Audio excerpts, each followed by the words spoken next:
Hello and welcome. This is Grant Hughes of Grant Hughes Investigates on YouTube. This channel evaluates all aspects of true crime. As you are aware, videos and live streams in this genre often discuss elements of crime that may be disturbing to some viewers. If necessary, take the precautions needed to avoid these feelings. Factual information related to cases is the key to fostering rational true crime discussions. Fortunately, you will find that here. Please hit the like button only once, share the video, and subscribe if you like my content. Thank you very much for watching.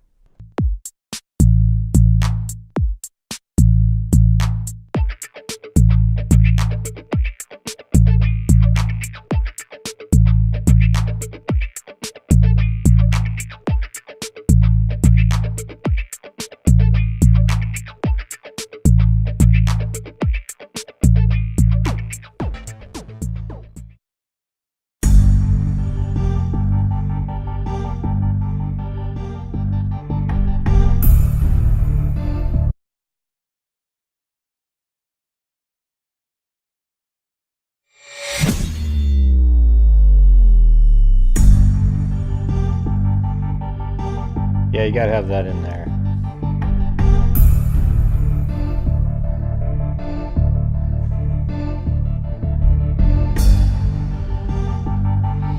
Alright, I'm using OBS Studios again. Alright, there we go.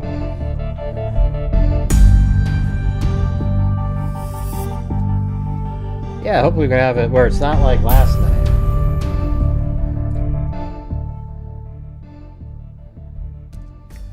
Alright, thanks Mariska.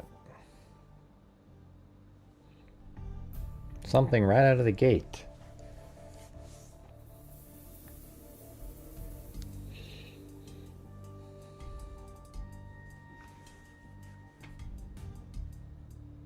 No. Hold on, the screen's gonna go dark for a second. The reason I'm telling you that is because people are so fickle, they leave just in a 10-second window if your screen goes dark.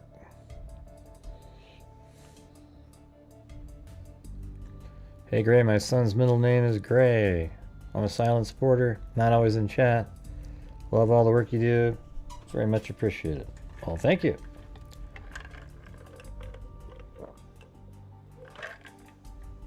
Right, Mariska, but that's kind of how it's been lately. Unfortunately. But you don't feel like an idiot.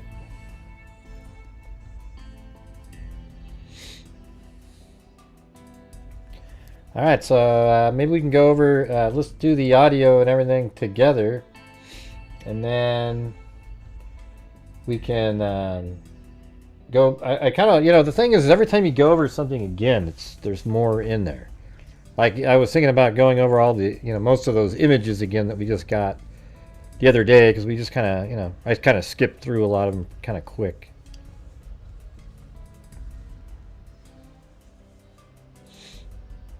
Yeah, we've done missing people, yeah. Like hundreds of cases of missing people.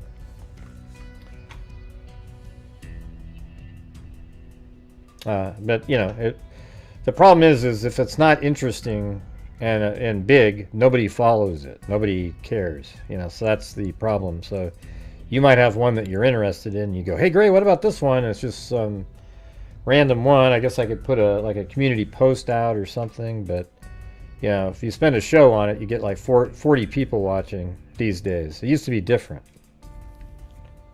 It's kind of sad.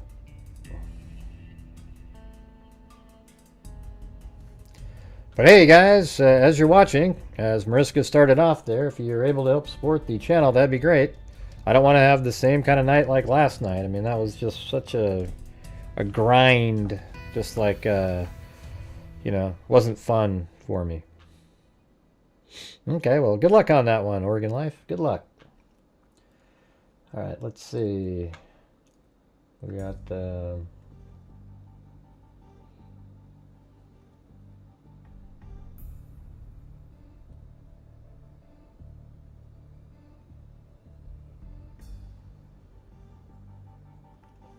Oh, is it this one? Okay. Yeah, so there's an update in that. Hey, thanks, Kathy Giles. So there's an update. Remember that case the other day when I told you about? Hey, Lisa Valenzuela, thank you. The case I told you the other day about, there's this, I think it's in Virginia at a high bridge trail, and they found this lady on the trail, and there was a tree on top of her, but the tree was just cut. So they've identified her. They don't have a picture, but she does have, there's a name now. And we now have a name and age of a woman who was found dead Saturday in High Bridge Trail in Virginia State. Police announced on Tuesday that it is 23-year-old Prospect resident Samantha O'Kinney. O'Kinney, I thought there would be there's like 50 of those on Facebook. And I can't find her in Ben Verified, so if anybody can find an address in Prospect, Virginia for Samantha O'Kinney, that's right here. I'll put it in the chat.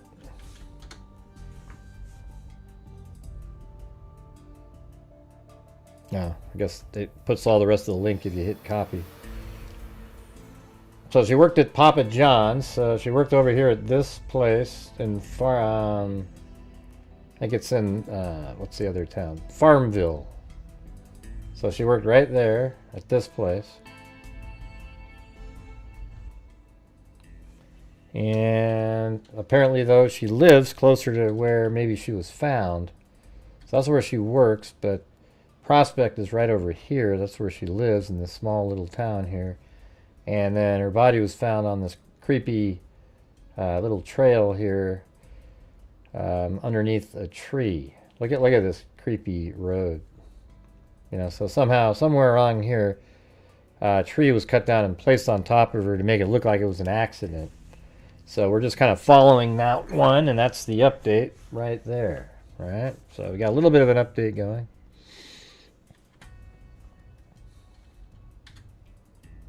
It's pretty weird, though.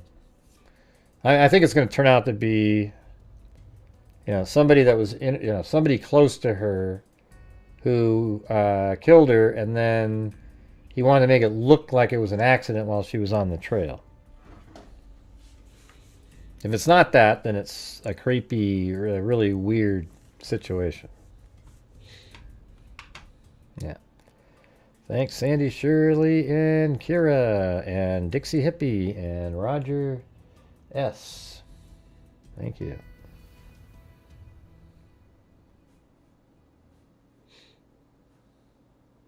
Yeah, so there's no more information on that. They just think it was suspicious death. Pretty weird, though. You're just kind of on this random trail, and somebody covered you to make it look like it was an accident.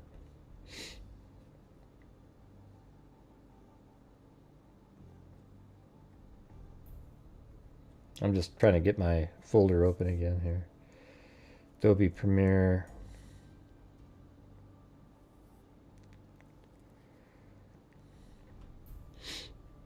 Welcome, J Day. There's this one channel with this lady. I don't even know what the hell her name is. Like something transparency. I mean, just what a joke. I mean, every show is trying to. Is something suspicious about something. I mean, haven't you got tired of it at this point? There isn't something suspicious about something. Every single second. Koberger is the killer, everybody. All right? I mean, what in God's name are these people doing? Oh, look, looks like somebody sat on one of those car seats. Huh? Huh? Who cares if somebody sat on a car seat? In one of the victims, it's just crazy, man. Yeah, it's unbelievable, man. It's scary shit. I don't have a degree in spatter. I just know how it works because first of all, there's been a few trials that I've covered or followed a long time ago that they went through and explained it really well to the jury. And then I went and bought a book called Practical Homicide, where it actually has pictures and it explains, the different types of, how to tell, you know, the direction that blood was coming from, if it's cast off, passive, arterial, etc. No, it's amazing. I don't know what you guys are doing, but I mean, you know, these people get like 1,500 to 2,000 people watching. I mean, selling complete bullshit to people watching. Unbelievable. Now, you know, my theory, you know, when I was listening to this today, I can't prove any of the stuff that and I don't even, you know, I'm just saying it sounds like this, could be this, maybe this and that. I don't know, you know. One thing I think you do know is that it's Xana and somebody's attacking her, and likely the male voice you hear right before could be Brian Kohberger, you know. Because I don't think Ethan ever spoke.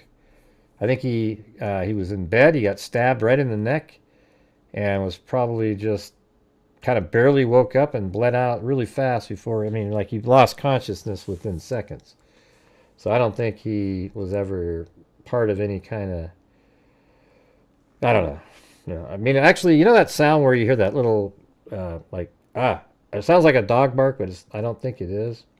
I was kind of picture that being him being struck, you know, which is kind of weird, but.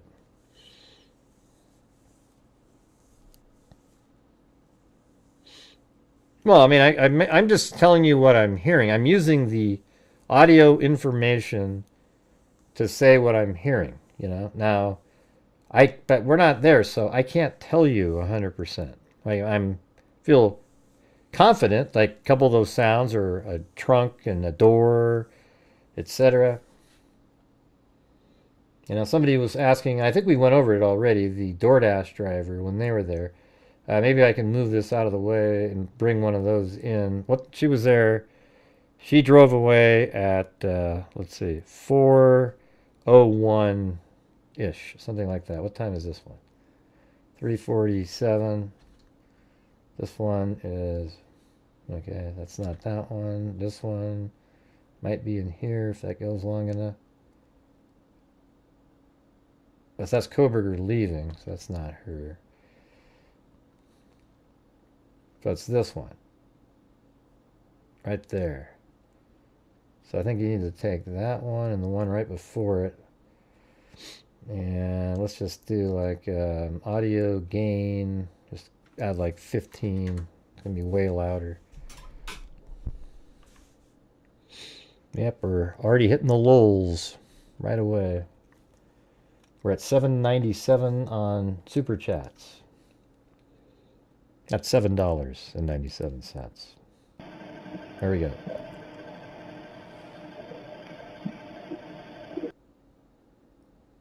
Now that's a pretty long one. So I think this is kind of when her beeping, the beeping sound should have happened.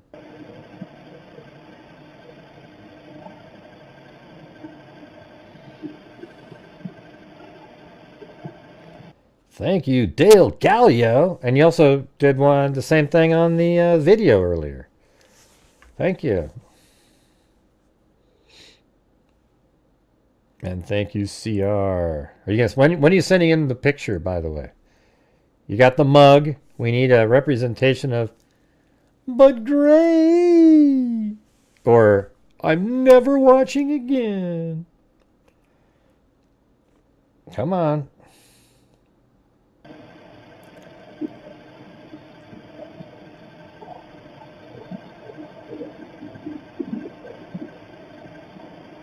No, he didn't ask her, what are you doing? What? Give me a break.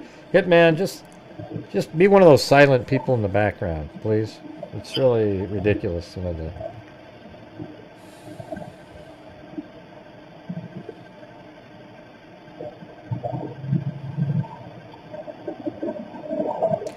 Right, okay, you guys hear that? Just listen to that for a second. Look at it. And by the way, look how creepy this is. This is what I always want people to look at. This is Kohberger leaving just after seeing that there was a DoorDash driver there. Look how look at this. Watch this. Look how slow he's driving up there. He's looking over. He's literally looking between there. And then he goes up there and he can still see. Look how slow he's going around over there and he's still watching. Isn't that wild?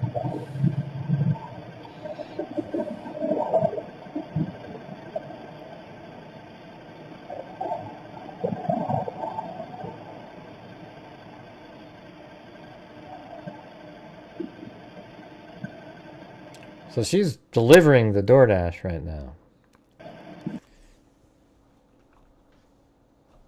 Hey, thanks so much, brown-eyed girl. You, my brown-eyed girl. Thank you.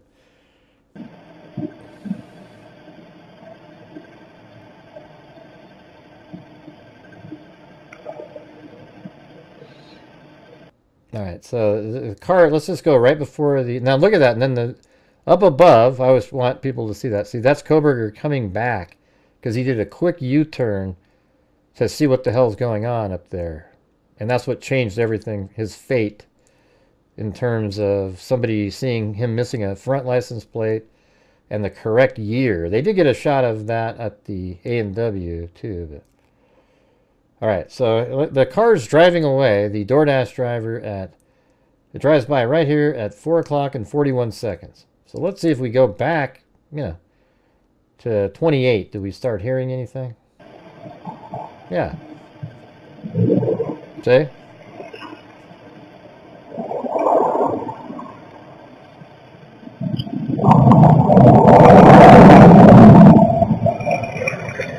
I mean, look at that.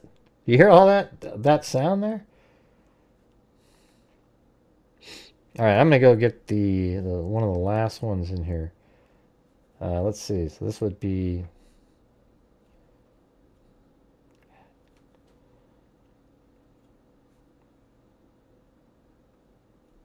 What time is this? Okay, 4. Yeah, so should be 4:20 and 47 seconds. So shouldn't we 47 seconds? Shouldn't we hear some stuff right around here, just like that? You're barking. Nothing. Nothing.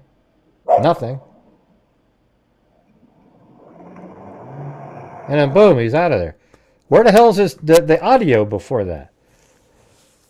There should be sound of the car driving on the side road back there. I mean, we can even do another experiment. What was the other one with the... I mean, don't you find that interesting? It's almost like he was right there. He got into his car and he was right on the corner and the car was already on and he just sort of, that's where we start seeing it. Pretty weird. Almost like he's right on the corner. I don't know. Yeah, I'm just saying. So let's see. It was 3:54. What was it? Hold on a second. Yeah, 3:53-ish, right? That's when the other car drove by. So it's after that.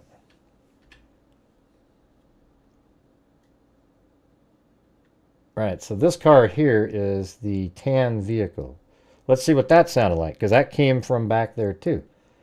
Right? So I'm just trying to do it like a comparison of other vehicles. So he comes by there, so let's go back about, 50-ish. Let's see.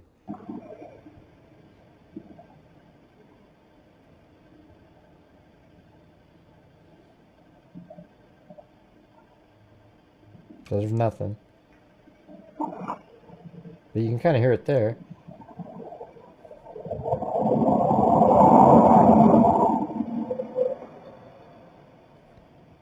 And actually, didn't he go down the front of the building? Like the front of 500 Queen Road. Let me see. Do the headlights go down the front of the building?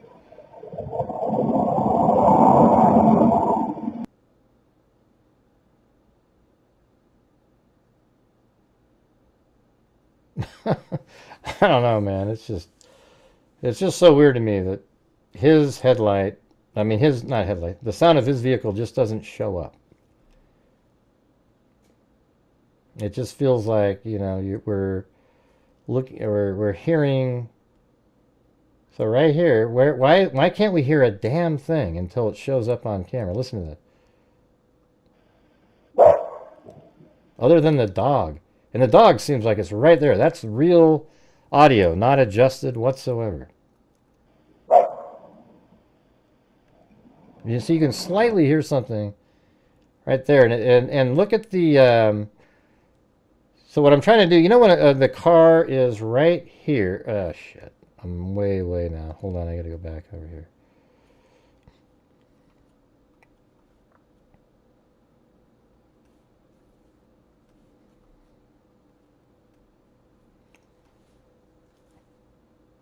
Okay, man, I'm gonna go back a couple of years here. So if a car's coming down right here, like Kohberger was, and he turns, you would think the headlights would sort of, as it's going, the headlights would start hitting off to the side over here as it's straightening out on the turn. You get what I'm saying? Thank you, Mary Bezick. Yep. Massive lull. You guys see what I'm saying, though? The car's here. It's driving. Kohberger was parked back here, somewhere along here. I think he may have moved up here. And then when he comes around the corner, the headlights... I mean, unless you just quickly straightened out, I guess. But you would turn, and then... I guess you're already straight here, maybe by the time... But it seems like you'd see some headlights here first as it straightens out. So let's see. Does it do any of that? So you can see headlights on the right-hand side of the road there. And then it does kind of go more to the middle. So there is a little bit of that. But why can't we hear the... well, I think we can do a good example if we go find one of the earlier times where it did exactly the same thing. What do you guys think of that?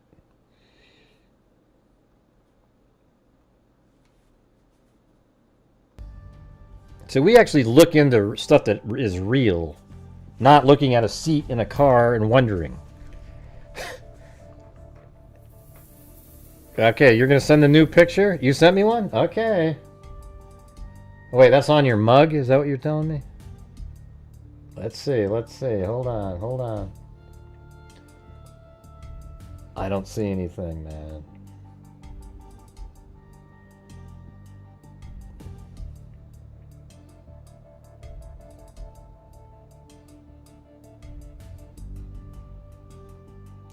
Nobody has unredacted photos. All right, just realize that. Nobody out there in the public has unredacted photos. Somebody sent me an email. I don't care what somebody tries to say. They don't have an unredacted photo. But by the way, I did order, you know, the body camera footage that just came out. I'm ordering that without all the, law and crime stuff moving around.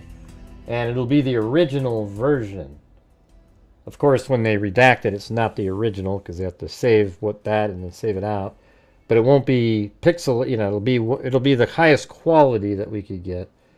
So I'm going to get that, and then I'm ordering all of those 95 or 8 photos that were given out, and we've only seen like 10 of them. So I'm getting those. And I'll have to take a look at them to see, if there's a reason why, they're not out there. And if I do get them, and there's some stuff in there, I would just completely blacken out, where somebody was. I might even just trace them and then make it completely black so you can't see them, but you could at least see how they were sitting.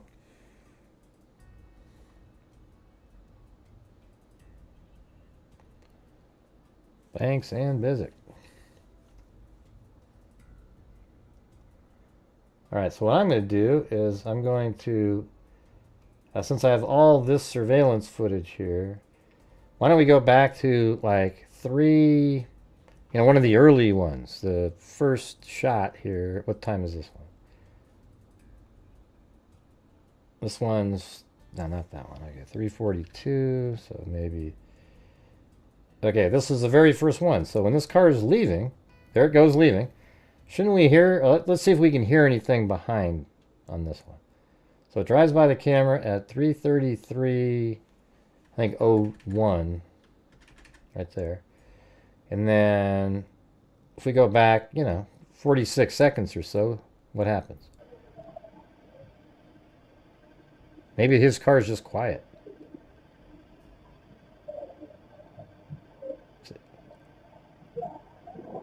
See, but I could hear the sort of the, you know, wheels on the rocks and stuff. Let me hear that again.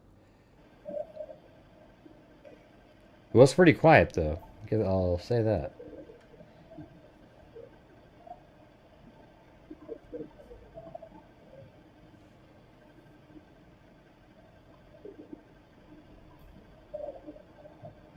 Dude, like right there, I hear something.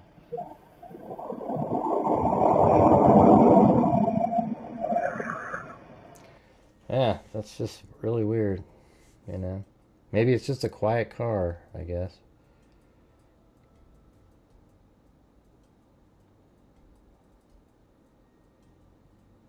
So let's listen one more time over here.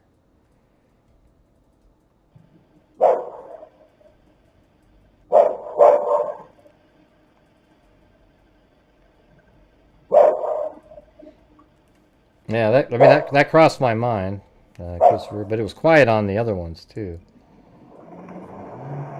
But man, I mean, you can almost hear it too. It's like he's hitting the gas, you know. It's really, and he had to get out of there quick too. So why would he do that on? Let it coast down a hill.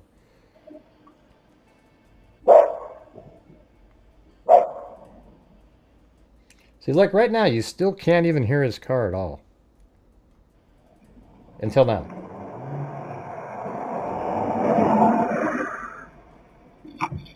God, that's just so interesting. I mean, shouldn't you be able to hear it behind it? I mean, it's just right there. It's not like it's on the other side of the house. Nothing. Just barking. And then right there, there's sound. What about this sound? Is there something right in there? Let me turn that up. Hey, thanks, brown-eyed girl. Da-da-da-da. Wasn't that better than playing the music?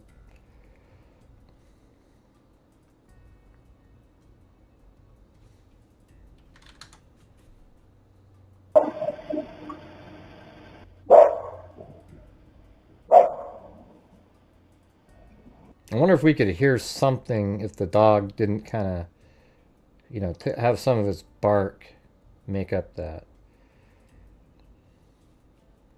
And thanks, Christopher Marshburn, the assistant DA.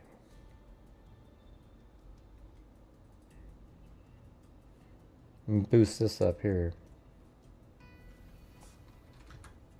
So what does that sound like when you go through there?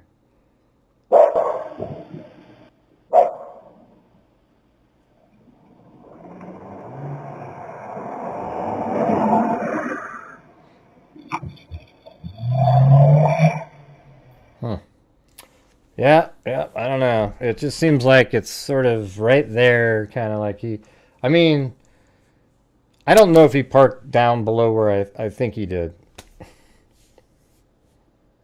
But there's audio that sort of suggests that a little bit. You know, you have it sounds like either a trunk opening or closing. I would think it would be opening. And that's at 4:19. And then you hear like a door shut at like, well, what time was that? We have it in here. It's possibly Koberger opening the trunk. So what do you guys think of that? That sounds a lot like a trunk shutting, but you can also picture, okay, sometimes they might sound like that opening. Right here. So it's like, is that something shutting, or is that, because it feels like that's Koberger. You know, that sound is so in the zone. I mean, listen to that. That little, you know, so you're opening up and you're doing stuff. And then right here, Murphy Park is more echoing and he's facing like in a different direction. And then right over here, we have Koberger possibly shutting his car door, which makes sense, right? At 4:41, right? But that would mean he's right there, too. So I didn't even think about that. So if that is his car door shutting, that means, you know, in 6 seconds, he's already blowing by here. And I don't think you can do that if you're all the way at the top, shutting your door, you know, hitting the gas and making around that. I mean, I guess you could, but... And actually, it's, you know, like he's in the car and he's like closing it behind him. You might look at it.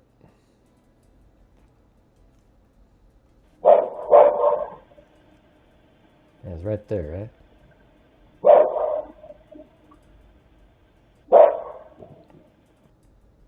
Yeah, right here. See that little... I'll make it louder. You want me to make it louder?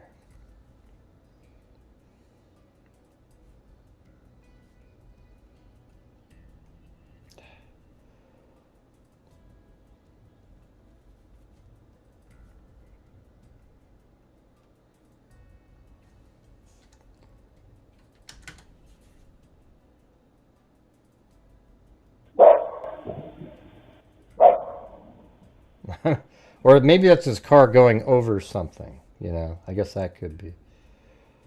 Shit.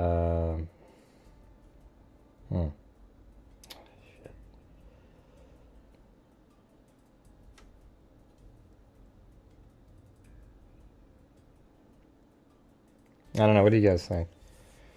I mean, it was like going over a bump in the road, and he was already driving down from above. Man, if we just had one more camera, this would have been amazing, but we don't.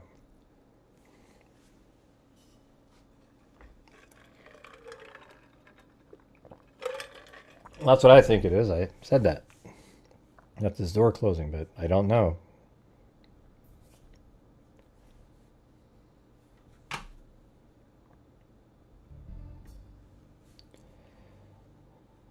Hey, thanks, self-esteem.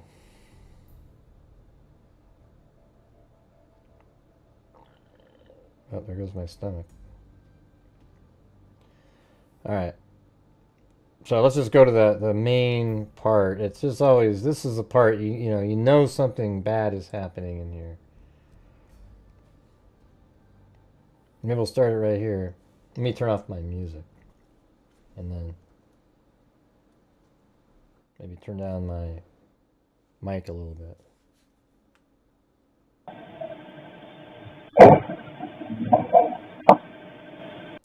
So is that him getting out of his car? So even if after he pulls it down there, is that him getting out of his car and just shutting the door? He's not even like, that's about right. I mean, if he gets into the house at around that time, he's in there for like 3 minutes.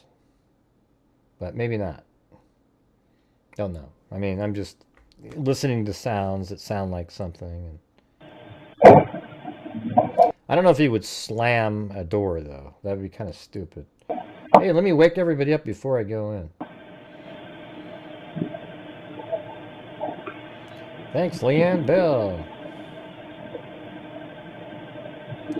Although all that audio right there was boosted up dramatically. It doesn't sound like that. It's nowhere near that loud.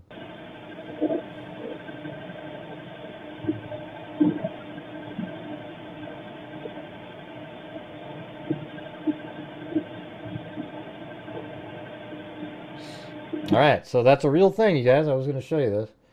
So this little bug, remember everybody? I even was looking at it because I didn't know that there was more frames because the version I had didn't have the other frame in it. So look at this right here. See that? So you look at that right there, and then you go like this. Oh, well, how did that happen? One frame and then the next frame. One frame and the next frame. And it turns out that as soon as I saw that, I go, oh, I know what it is. It was just kind of a miracle that it lined up even, perpendicular or whatever, or not even that, like parallel with the side of the house there. See that? But then if you go forward a little bit, you can see it again. And maybe it's a different item, but look, it's a different bird, fly or bee or whatever the hell it is. Yeah, it's in the middle of the night, but it could be a moth. But see how it's right there and it goes like that? And then you look at it and go, well, I don't know, man. And you'll just kind of trip out. think it's something, but in reality, it's not something. I mean, it's not something important at all. I'll show you here in a second. I got a video here. All right, watch. So these are like, this is an example here. This is somebody that has, he thought he caught this crazy being, and he's got a surveillance camera on. Orb caught by Ye outdoor camera. 12:54 a.m. Look, see that thing? Look at that get thing. an Whoa! Look at that. What the hell is that? Look at that thing. You know what that is? It's a moth. It's just the shutter speed is so slow that it, like each frame looks like that. I mean, it's crazy. It's like, and check it out. yeah, see that? So that's exactly what we're seeing here. You know, different shape and everything, but it's shutter speed, and you know, if the shutter's open, it'll catch a lot of the movement of the bug. All right, awesome.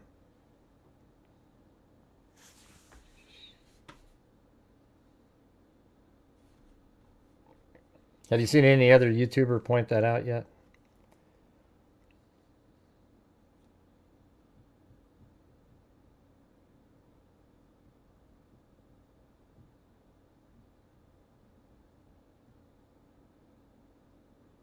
Let me just, hold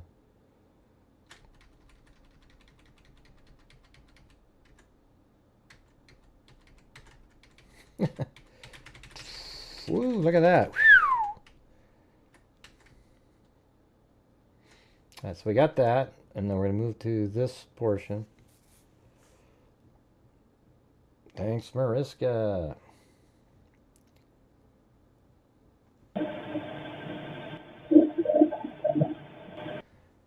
Now, somebody had a pretty good point in the comments.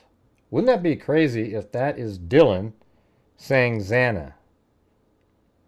Wouldn't that be crazy? Hey, wow, thanks, Brown Eyed Girl. Jeez.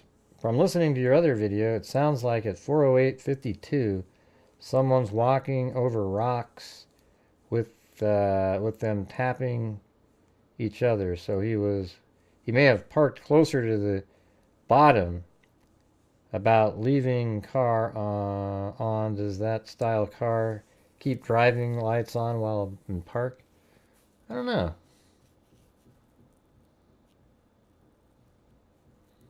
Maybe, what do you mean, like, let's see. Okay, does a 2015 white well, it doesn't matter if it's white, but Hyundai Elantra keep its lights on when parked automatically? It depends on how the light switch is set in a 2015. If the switch is in the auto or off position, the lights will turn off automatically. If the switch is manually set to on or parking lights position, they will stay on after the car is turned off. So there you go. I guess we don't know what his settings were, but that was a good question there. All right, so look at this. I was going to say right here, in this part right here. Let me go. Well, actually, before I get to this, just remember what I was going to talk about. I mean, what if it's Dylan? Let's just do this first, then I'll go back to 408 something. What if it's Dylan saying, this is what somebody said in the comments, and I was like, what if they're saying Xana, Xana twice here? Watch. Like, Xana, hey, Xana, Xana. You know, and that's actually Dylan saying Xana, Xana, and it sounds kind of like a guy, but maybe, you know, it's like she's just talking kind of Xana, Xana, you know? But it wouldn't be that low. I mean, I'm sure it was kind of like, Xana, Xana, you know, so it's, you know, so somebody could actually hear you say it. Right there, you know, where I thought maybe it says stay back, or whatever. I don't know. It doesn't really sound like Xana, but, you know, that would be kind of interesting if you could hear that, right? All right, now let's go to that 408:52.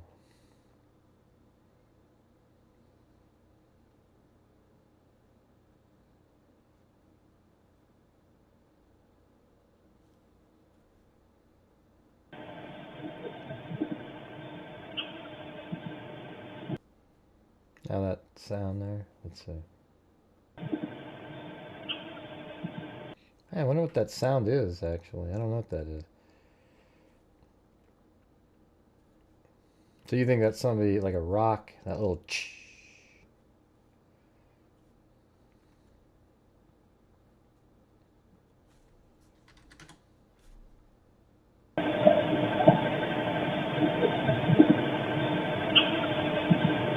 Yeah, like what's that sound right there?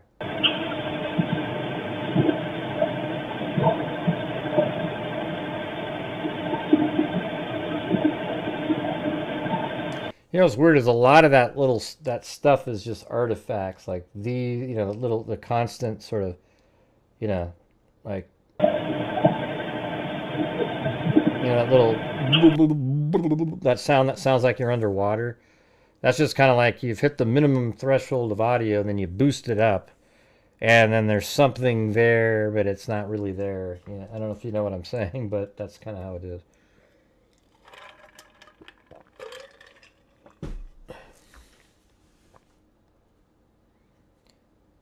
So yeah, maybe that, I don't know what that is. I couldn't hear the crunching, Jesus. Like the crunching of footsteps.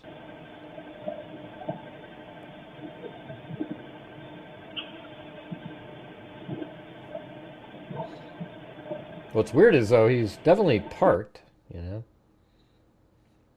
at this time. And he's doing something. But you know what? I don't think he enters the house for another 7 minutes or so after he got there. Isn't that wild? So he gets there, and then he sort of, I think he continues to surveil, gets into his outfit, he's ready to go. And maybe, I'm sure he wore the outfit there, but maybe added some stuff, got his whole kit together, his balaclava. And then he went back and sort of surveilled back in the woods wearing all black. Nobody could see him. And he waited for the right time. Kind of sounds like footsteps.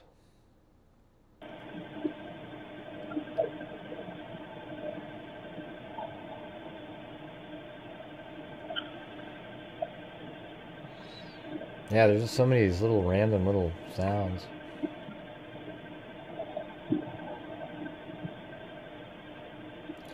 There was leaves on the ground back in the woods, but not out on the streets or anything like that.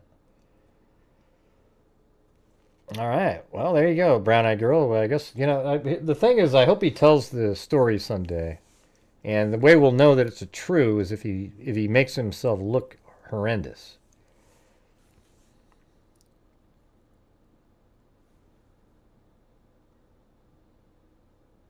All right. So then let's do this part again.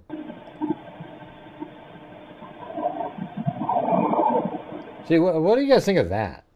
Doesn't that sound like a car drove about, 50 feet and then stopped? Not necessarily, not slamming their brakes, but just kind of, and then they stop. Because, what is that?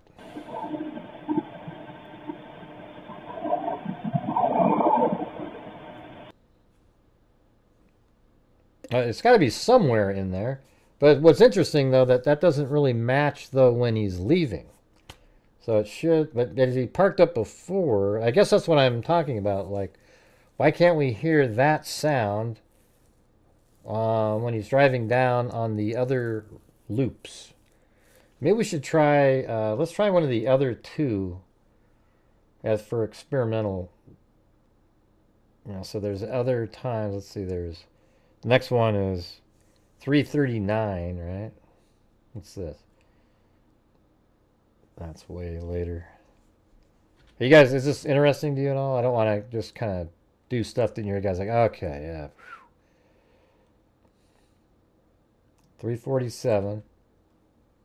Oops.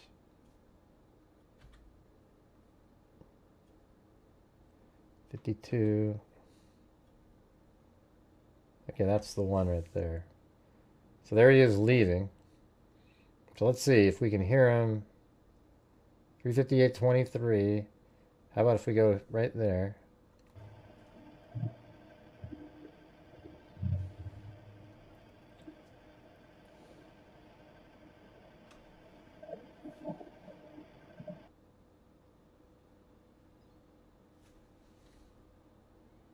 That's interesting, isn't it? He's going really, really slow. This is what I was talking about. See the lights right here? So as it's going, it's creeping around. You know, maybe it is kind of what Christopher was saying, like a stealth mode. Because look at how slow. Watch this. You know, and that's, he doesn't go in front of the camera for 15 more seconds. And so did he turn his lights off there, by the way? I mean, that's another interesting thing. Where'd the lights go?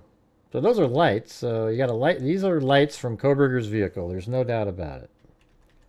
Although, hold on. This is the same time that the DoorDash is there. Wow, this is interesting now. Is that the DoorDash doing something? Because remember I said the DoorDash likely pulled up as he was driving around? That actually could be the DoorDash driver, and she's parked right on, as she kind of moved back up to the front, she parked right on the street, and then Kohberger comes in behind. Right there. That's Kohberger. Oh, wow, that's crazy. See what I'm telling you, man? Every time you watch these things. For a minute, I thought that was Kohberger's car, but then I went, wait a minute, no, this is DoorDash time. Hey, thanks, Crime Kitty.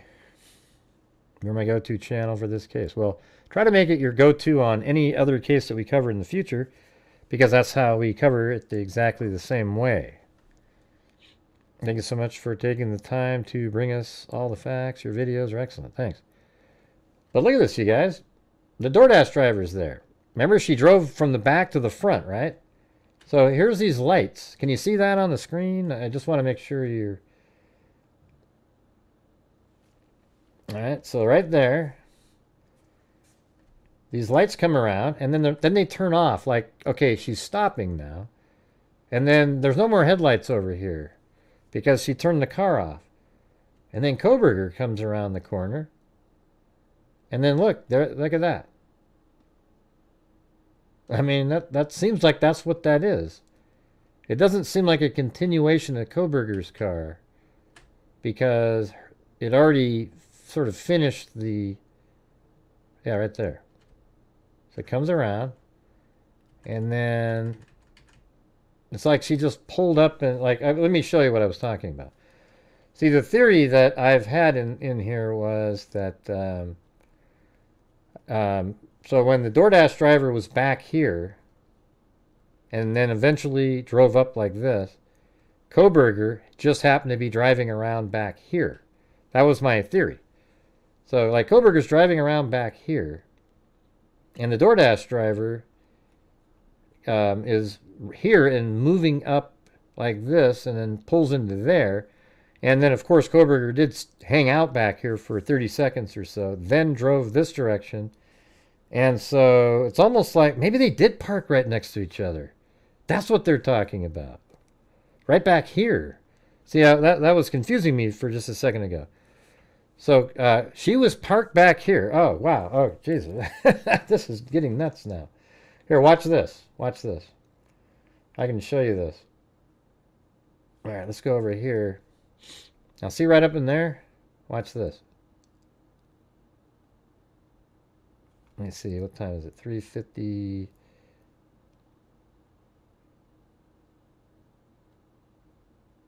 I'm not sure why we are not seeing it up there. 3:50. Oh, no, it's after that. Right there. So check it out. Right there. See, that's Kohberger's vehicle. See that light up there? Those headlights? Now I'm going to go the right direction. They're heading right. They're turning right. And he parks up there for 30 seconds every single time. So look what time that is. That is 3:57:36. And then, that's right back here.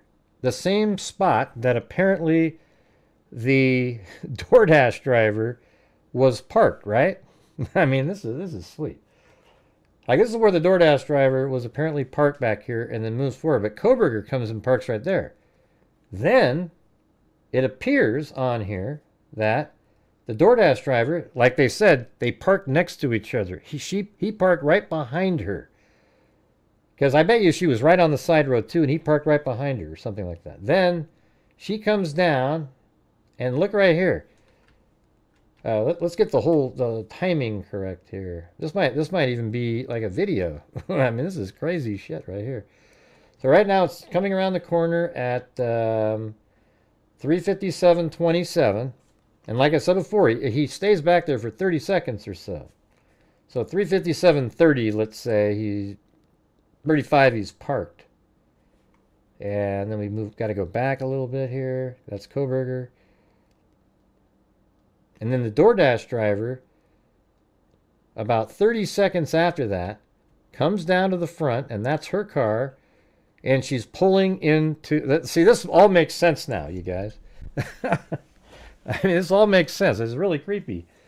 It all makes sense because this is why Kohberger was so certain there's a DoorDash driver there.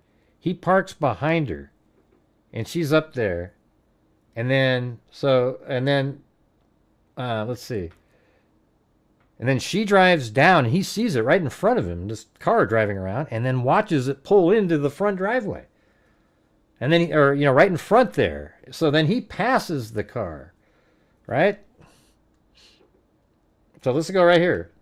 Let's just zoom. Let's just do this right here. Okay, here comes the DoorDash at 3:58:05. And she parked like right in front there. Maybe didn't even go into the parking area, just parked on the side. And then Kohberger, who was behind her up there, now he's coming down, and he passes her just 17 seconds later. And then he sees her there, and he's like, oh man, you're ruining my gig. Right? And then he goes all the way up here. Look at that. And then right up here at 3:59:04. See that? He's up there. And look, and again, let's play at regular speed. Watch this. He drives up there, and he saw that car. Look how slow he's going. Now he's monitoring it. He's like, whoa, what the hell's going on? I saw that. He drove by it. Man, this is crazy, right? And then it drives by right there. And then just a minute later, it comes back because he's so paranoid. Let's see. I don't know if I have... Let me get the correct order. There's that one. Is it this one?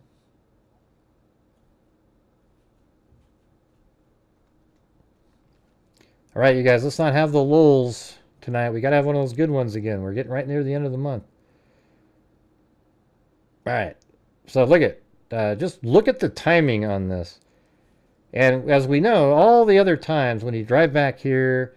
He'd take 3 minutes and drive all the way down over here, Paradise Drive, do a U-turn and come back up, and it takes like 3 or 4 minutes. This time he comes back in a minute. That means when he drove right here on Wallanta Drive, that's what we're seeing. The 1112 King Road camera is right there, and it was filming through these trees as that car drove by, the Elantra. And then I don't know if it goes back over here or it just drives right there and does a U-turn and comes back around. But it turns around really quick because he wants to make sure. So here it is. There it is up there, slowly stalking, watching the DoorDash driver. Okay? That's exactly what it's doing. I mean, I know we've talked about this before, but not like this. I mean, this is just like, using actual information. And the DoorDash being in the back still when Kohberger came around. I thought maybe she had pulled up front, but then I realized that he parks for 30 seconds, so that wouldn't work. So now it works. He parked right behind her for a moment.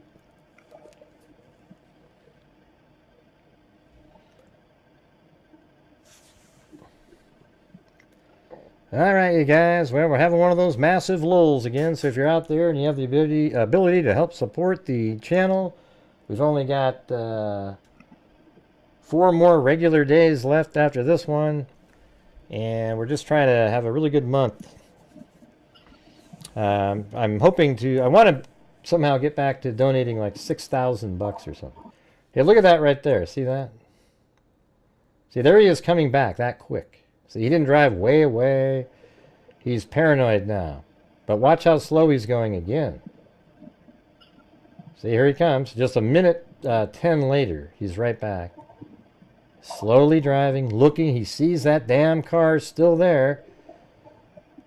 And then, so he's down here driving, probably about like this. Coming around. And she's about ready to leave. So watch, you'll see her headlights here in just seconds. See that?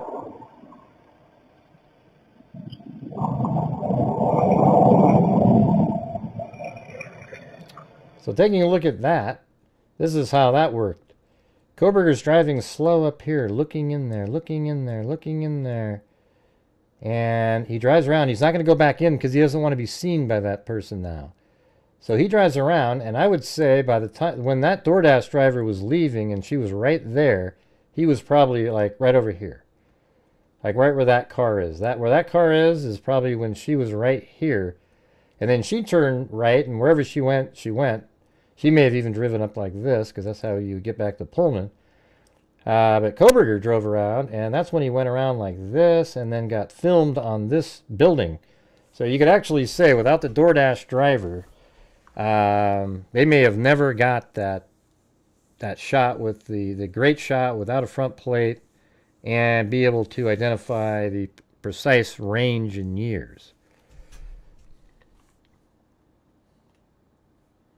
So wow, that's just nuts. It's weird to see it like that. Wow. I mean, because what else would that other light be? That's got to be her, because she's just there to deliver something. So turn the corner, turn the lights off, or whatever. Maybe he didn't even have the main lights on. It was just sort of like, no regular lights. Not just sort of the brake lights and things. That's why it's not overly bright. Because she's just right there. She doesn't want to have headlights beaming into the into the house. Thanks, Charlotte, Denny, and Alley Cake.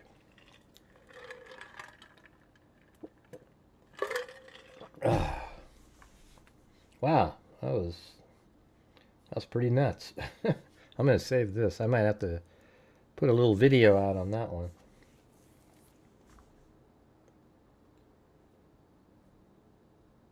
Oh, you got her address, huh? All right. Thank you. Hold on. I got the Samantha. It was sent to me by Shannon. So Samantha Okenye. I couldn't even find it on Ben Verified. It's crazy. Hold on. 1600 Weeping Willow Drive. Number D in I don't think she doesn't live in Lynchburg. Let's see where that is. Now I'm sure that was her address at one point, but she lives in well apparently she lives here in Prospect. I mean, I'm not sure if you count that. That's a whole different town over there. But thank you. Man, you guys are so quiet.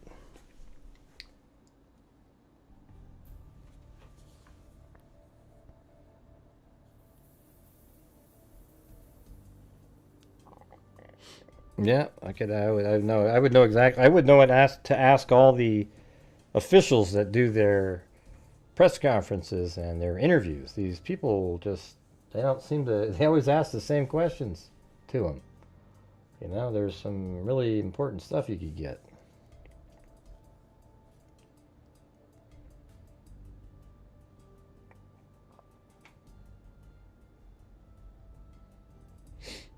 Yeah. So I think that's the answer, is that they parked next to each other in the back. And then she drove down, and that's why I was always wondering, why does law enforcement think that he parked right behind her? Like, where did that come from?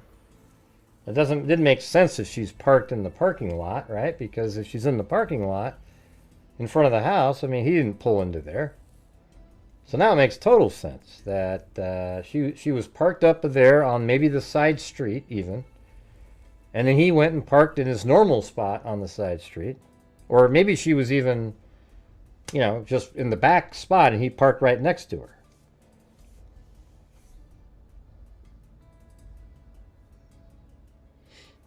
Well, thanks, Esme Budgets.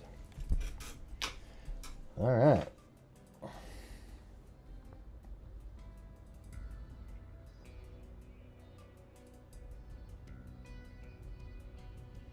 What do we need? We need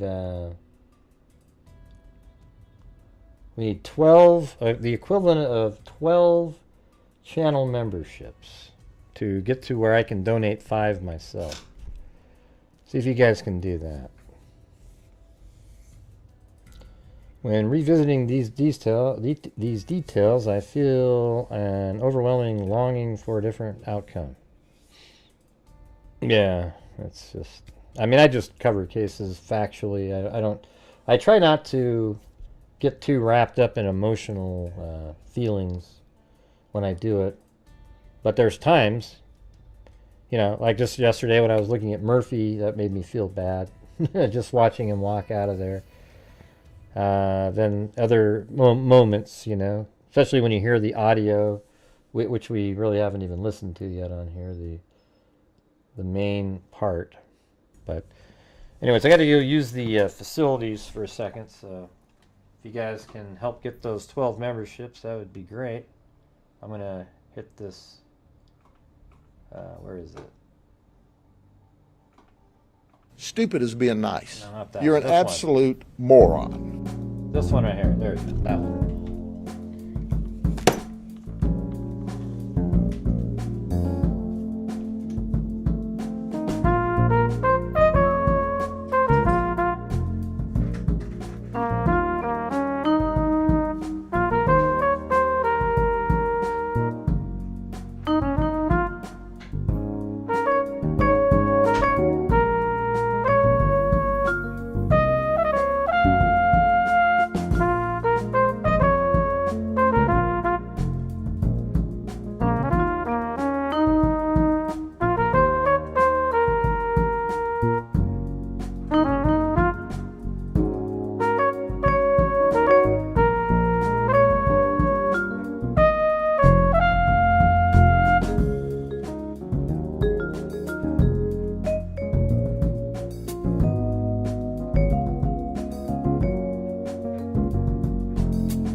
Hey, look at that. Stephanie got one of those.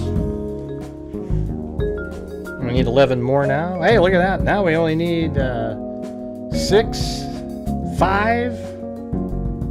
Excellent. Hey, thanks, Pamela Dasgupta. Thanks, everybody, for your generosity. I appreciate it.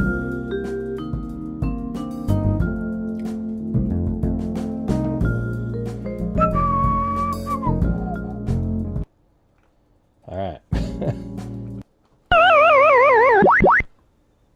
That's my favorite sound effect right there. That's the sound I get. I hear in my head every time I watch one of the Pro Burger channels. Although I don't watch them, so I guess I don't have that in my head that often. Thank you, Matt Swanson.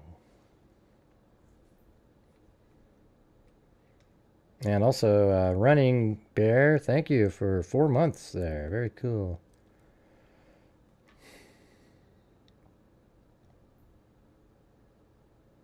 Pat on the back for what? I don't have anything to... I'm just... I don't know. You know, it's weird. You know, yeah, like a lot of the freaks that have been here for all these years, I think you guys were all kind of like the same. You know, I've been doing these shows. You probably have seen my sort of ability to kind of figure... Like last night was a good example. Like we were trying to find that last surveillance shot in the Cypress 3 case. And I never found that spot. I looked for it for hours and hours a couple of years ago. And then yesterday, it took like, I don't know, like 30 minutes or so. It's all of a sudden, boom, there it is. You know, this one shot that I'd never been able to find. And then we found it. So I've like improved over the years at sort of just naturally figuring something out. And then you guys are probably similar, right? Because you watch it. Didn't she say when she parked in the back, she started to walk down to the front but got spooked? Yeah, well, they think it was the tan car, though. See, when she walked down was a different... So here's the thing. I guess I could show... We could find that one, too. So the whole DoorDash thing is it's just kind of interesting. You know, it's not like, you know, it doesn't have a huge factor in the case. It's just creepy stuff. Here, I'll show you here. Which one is this? It's close. That's the next one over. This one. Hey, thank you. Amethyst Eyes. I noticed that Gray protects the roommates and the victims. I think it's his protective dad side. Yeah, well, I'm just telling you. I am just absolutely disgusted by people out there. They keep doing it, too. All right, so, hey, brown-eyed girl, here's how this works. So it turns out that this vehicle right there, see this one driving by up at the top of the screen? That's not Koberger's vehicle. That's just some random vehicle. And I was figuring this out. They have it listed as one of the time frames, but it didn't make sense because there's 2 vehicles in a row that go south. You can see the shape of those headlights, kind of squarish, like a rectangle, long, you know, oblong rectangle. You guys see that? I mean, even right there, it's just a perfect example. You see that? And then at 353, right there, that's Koberger's vehicle. And see, those are much different, rounded, coming in. See, I mean, world's different, right? So that's Koberger's vehicle. And that is at 352.44. The first one is just some random vehicle. It has nothing to do with anything. All right. So that has nothing to do with here nor there. I'm just telling you that that's in the documents, and they didn't know which one. But I can tell you that the first one is not Koberger's vehicle. His always look like that. All right, and so then we're going to have this one right here is the tan vehicle right here. See this? That vehicle right there, that's the tan vehicle. And so look at right here. Down here is the DoorDash driver at 351.49. So while she's walking back up, that tan vehicle passes her, in my opinion. And that's the vehicle she thought was Koberger. And see, and so let's see, from right here, that's 351.53, and then like a minute later, that makes sense, right? About a minute you could walk up there. That vehicle passed her. But interestingly, she said, I parked right next to him. See, they probably told her that because they know the timing. But the vehicle she saw, she described the guy in a car driving, and he had spiky hair and shit. And she's talking about the one in the tan vehicle. And that's this one that's driving by right here. See? So it's kind of a confusing thing with the DoorDash driver, but that's just the way it worked out. And then, you know, she she goes back up to her car, and obviously she sits up there for another, 2.5, 3 minutes up there, then drives down to the front, and then Kohberger comes in right behind her. But he had parked right next to her when she was up behind the building. It's crazy. Now, there could be, the problem with this audio, these cameras have really, they didn't spend a lot of time on the audio portion of it. It's more for video, but, really poor audio quality.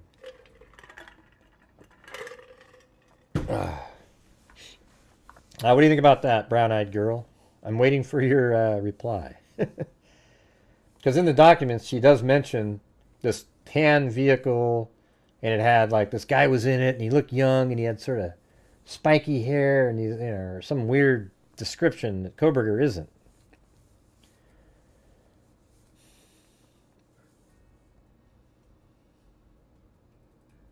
Well, you can't hear Kaylee because she's on the other side of the building with the bathroom in between. They specifically mention the bathroom in the documents because that's why you can't hear her.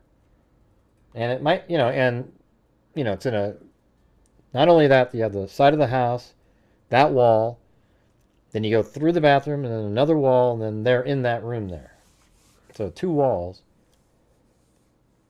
Yeah, we still need 4 more memberships, you guys. You guys you were on a roll there, and then it did that sound effect.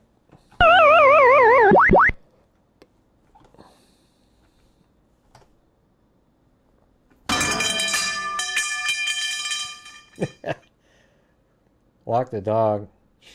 Yeah, see, I don't remember any her mentioning the dog. She was actually looking for the house when in that video there. I've heard other people mention the dog. Has you guys heard that? That the DoorDash driver... Let me see. Maybe we can go find that. I've got the file somewhere. Let's see. Hold on. We can do them all. Working on Kohberger. This is the... I think this is the Idaho State Police, right?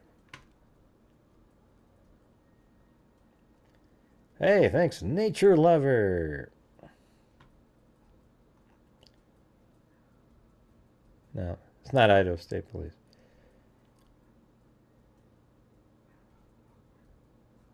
It's the Moscow Police Department. Yeah, there you go. So let's go. I'm just going to type in DoorDash. I think I found, there it is. I named these things something.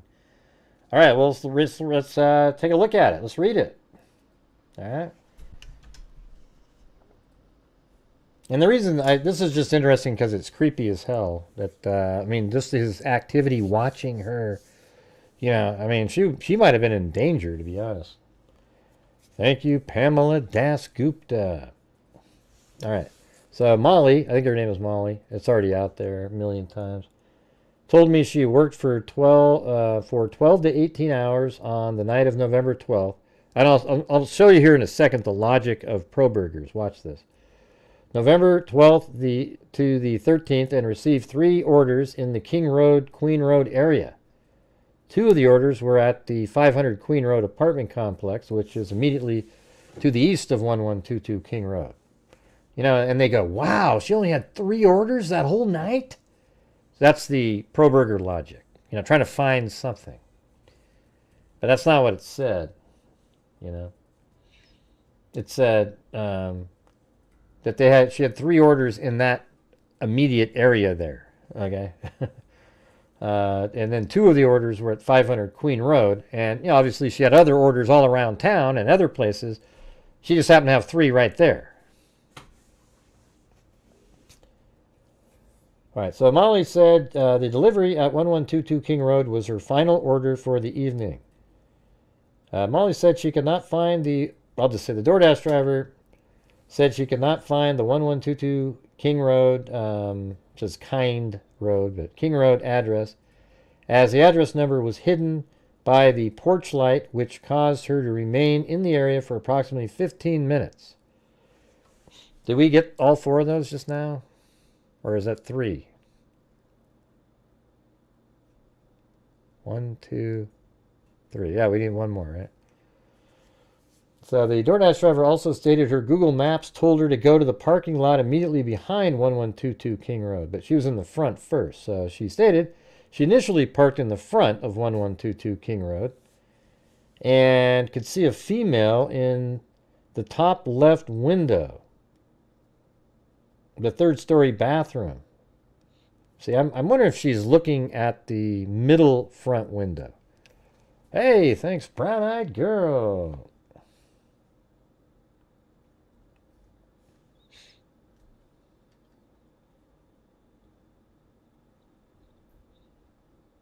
And just as we're moving along tonight, I'll give 5 here for the hell of it. There we go.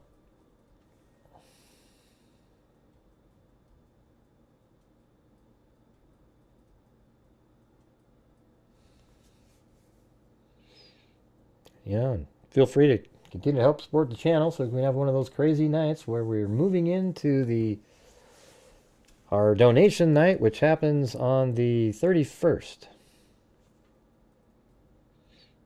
No jail for me. Yeah.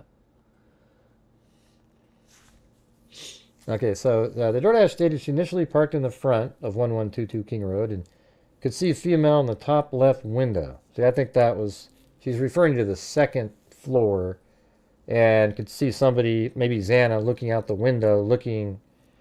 The DoorDash said she saw the female a couple more times in the same window and she would duck down when she would look at her. I don't know. The DoorDash then said she drove to the back parking lot behind 1122 King Road. See, there you go. I wish they were more specific. Like, where did you park back there? She stated she could see the back courtyard. I mean, this is probably recorded, so I'd like to hear exactly what she said. She stated she could see the back courtyard area behind the house and noticed all of the lights were on. See? So she even noticed, wow, it's so lit up. She stated her map told her to walk into the back of the house, but she did not feel comfortable doing so because there was no path. The DoorDash driver said she started to walk down the road, which runs north-south immediately to the east of the residence. See, that's that road. She stated, so what she's talking about is she, I gotta go back over to the, I've done this 3 times now. I just gotta stay in one spot.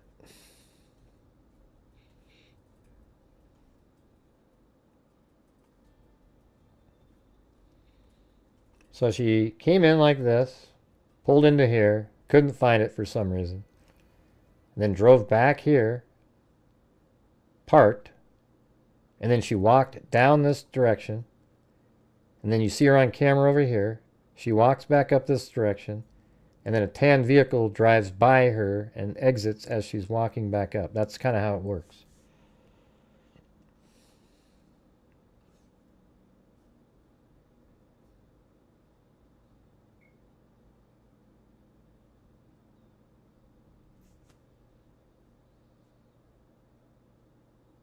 What do you mean 4:30 till noon? Who? What are you talking about, Linda? I have no idea what you're referring to. What are you talking about?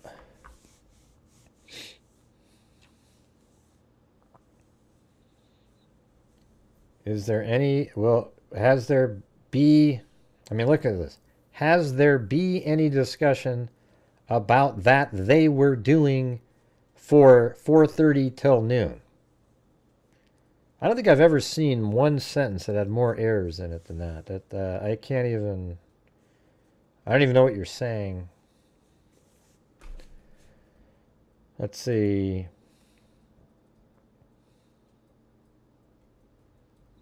Okay, I'm going to move on to the next one right here. So it said courtyard area, and then notice all the lights were on. The DoorDash driver stated her map told her to walk into the back of the house, but she did not feel comfortable doing so because there was no path. The DoorDash driver said she started to walk down the road, which runs north-south immediately to the east of the residence. So I think she's got it backwards, though. I mean, she's walking towards her car. The DoorDash driver stated a tan sedan drove next to her while she was walking. So I think it's more that when she's walking back to her car, don't we all agree that she's got that backwards? She says when she started to walk down the road, but it's really when she's coming back because we see it.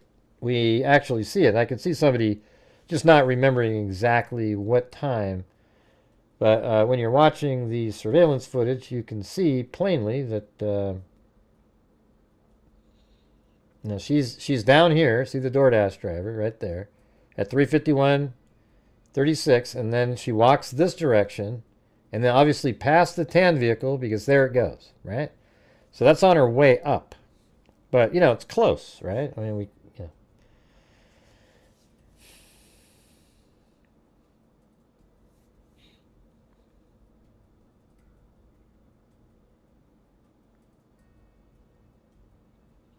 Ah, jeez. Jane, come on. Hey, let us just kind of get through this, all right? Thanks. It's irrelevant, Jane. But I'm sure there's other YouTubers that would love that information. Koberger's the killer. There doesn't matter if there's another car moving around at 4:13:24 in your mind and all these different things. You can see lights and all that. It just doesn't mean anything. All right? Have you figured that out yet? There isn't still... Yeah. Well, all we're doing on my channel is trying to put the case together. All the parts so that we have the whole picture. We're not still trying to sleuth out who did it. You get it? Okay, yeah, just don't worry about it. Who's going to ask about it? There are something mentioned about her dog being with her. Yeah, there's people that mention that a lot. During the time, the DoorDash driver...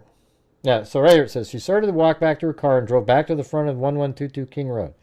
So she went back there, but she didn't immediately drive back, I think. I think she sat in her car for a little bit, like 3 or 4 minutes, then drove down. She said she placed the order at the front door, took a picture, and then left at approximately 4. That's pretty close. She left at like 4 o'clock and 30 seconds.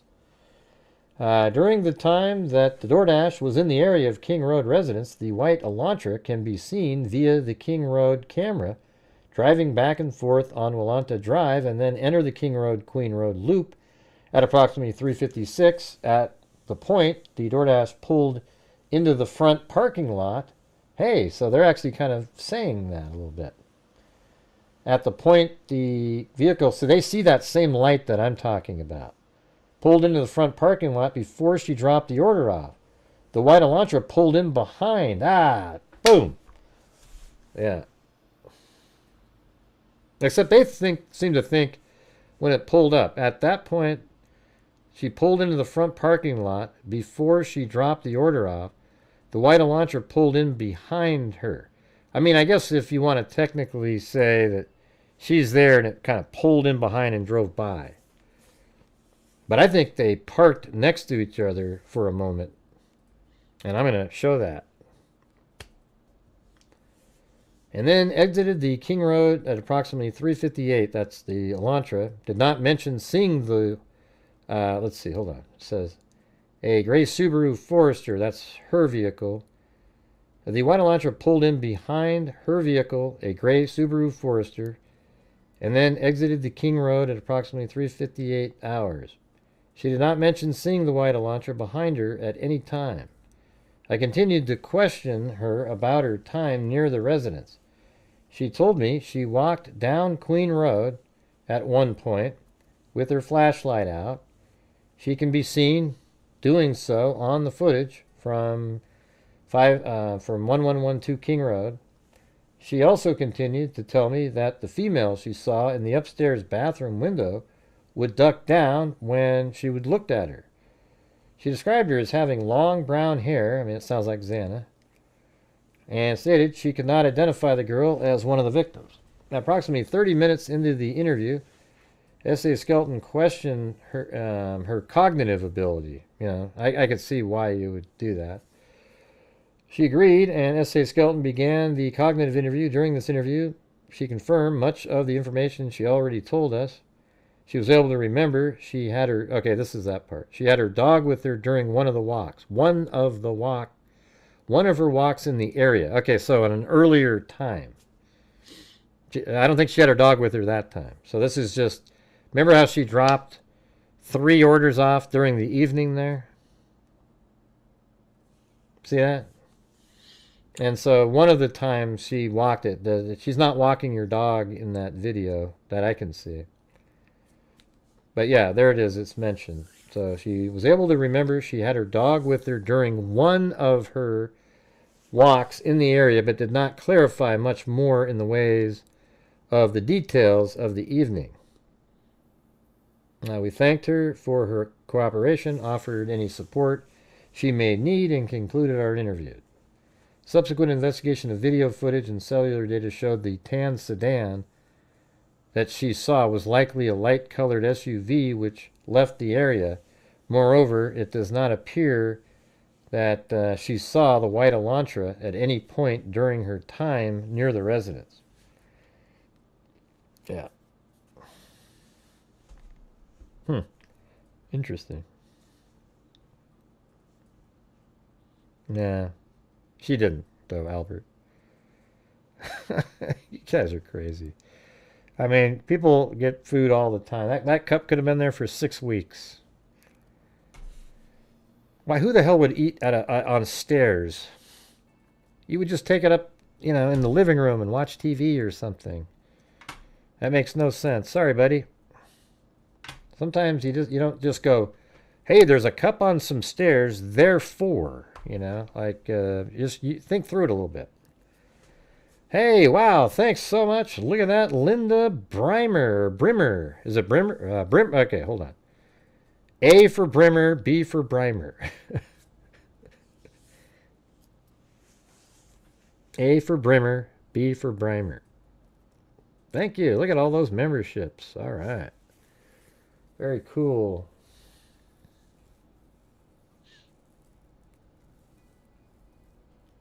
Okay, Brimer. All right. All right. That was the one.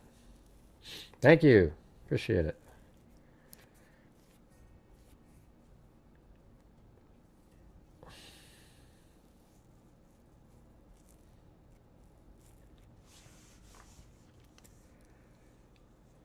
All right. So, yeah, when you read that, like she just doesn't remember stuff perfectly, and you can tell. But it's so weird, because that means she drove down, because I think that those are her headlights. Right there, that first set. Right around. Right there.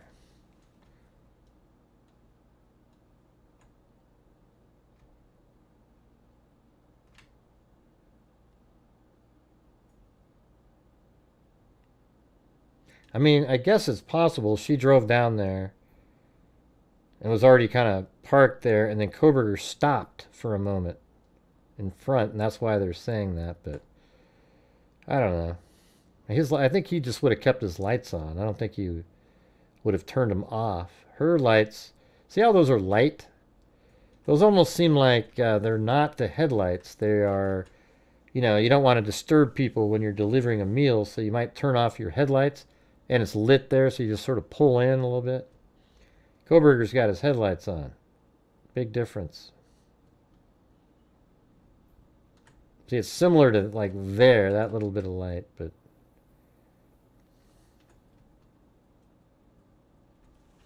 I don't know. That's what I think.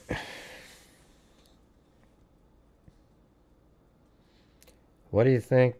The cylinder, I don't know. I was thinking maybe shoes. What if he was holding a pair of shoes in front of him?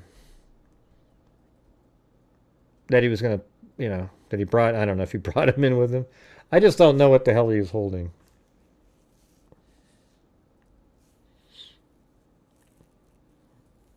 Mm.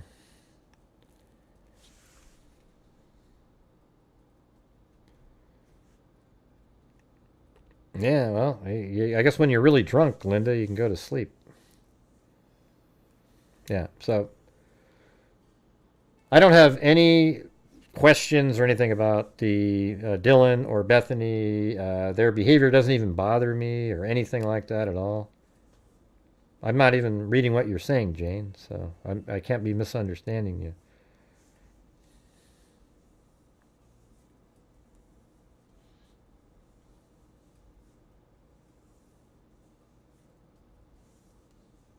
Who cares, Jane?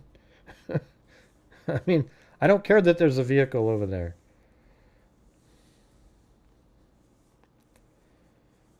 All right, let's see. Like, I don't have any questions about Dill. I mean, we can go look at it if you want.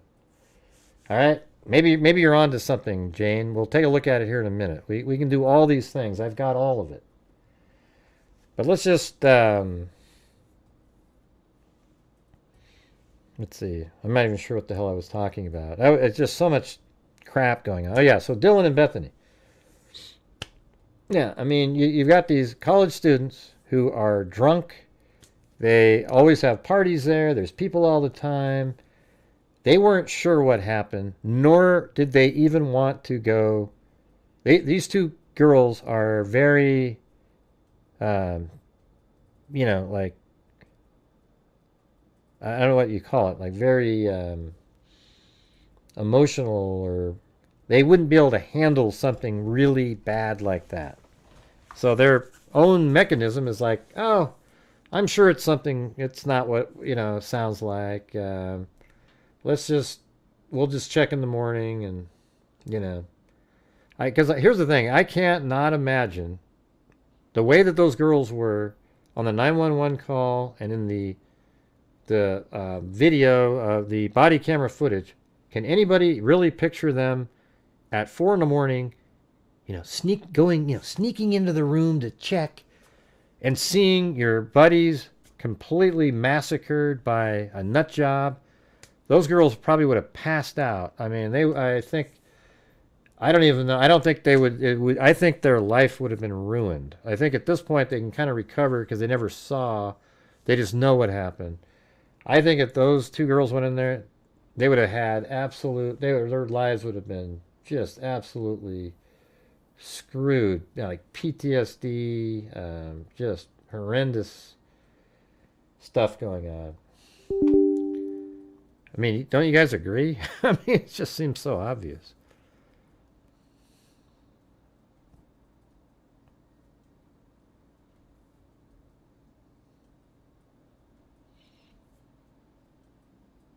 Yeah, maybe.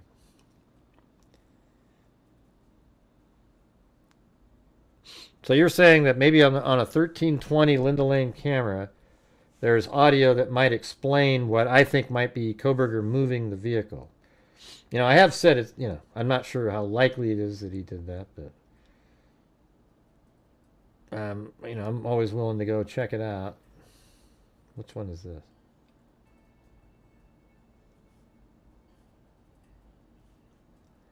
Loud thud could be kind of hitting the nightstand. See, that's not in the right spot.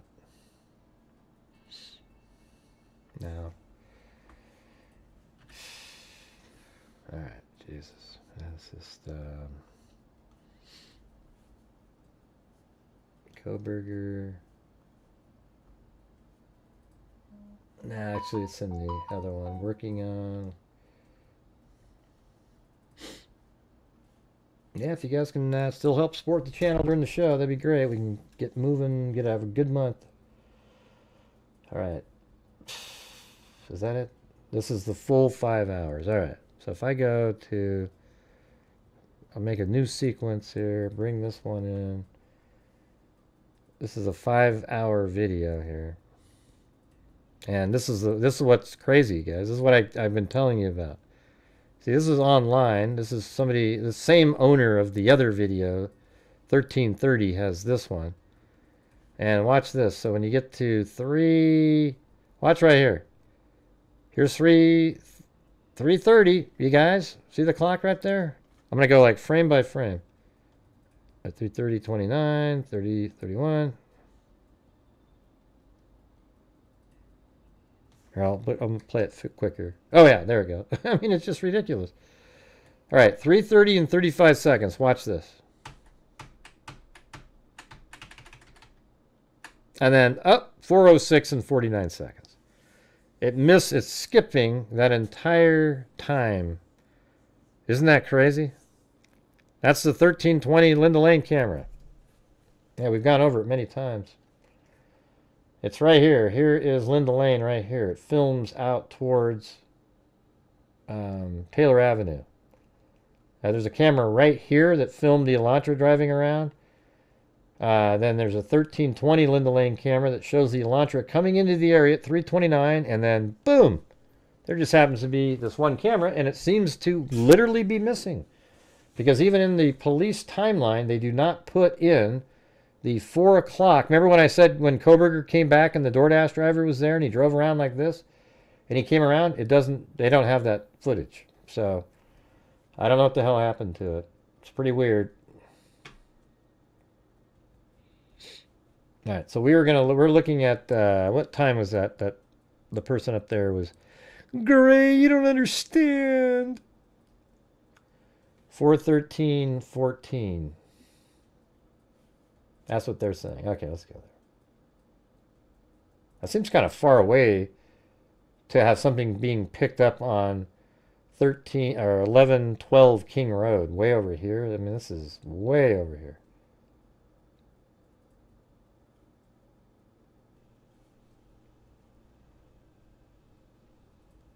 Or are you talking about over here on Taylor Avenue?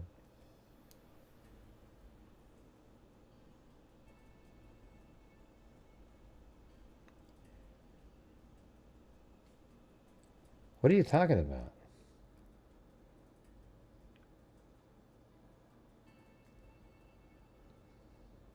There's nothing there. You just had me go look something up. There isn't even a car driving over here. Right, I'm on there, Jane. This is the Linda Lane footage. This is 1320, just as you mentioned above. There's nothing there.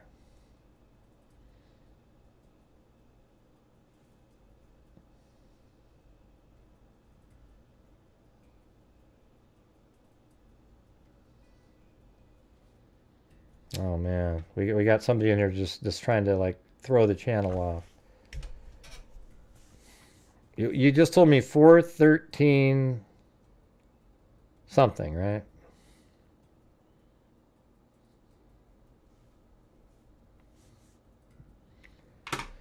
There isn't any audio. Just come on. Where is it? 4:13:24. Okay, let's keep playing. 26 or 16, 17, 4:13:18, 4:13:19, 20. 1, 22, 23, 24, 25, 26. Another lie by the Pro Burgers. Another lie on the Pro Burgers. Hey Jane, go take your stuff somewhere else. It's sick. I'm sick of it now, okay? Thank you. It's not a motion camera, Zig. You're incorrect. Neither this one nor the 1330 nor the 1112 King Road are motion activated. None of them are.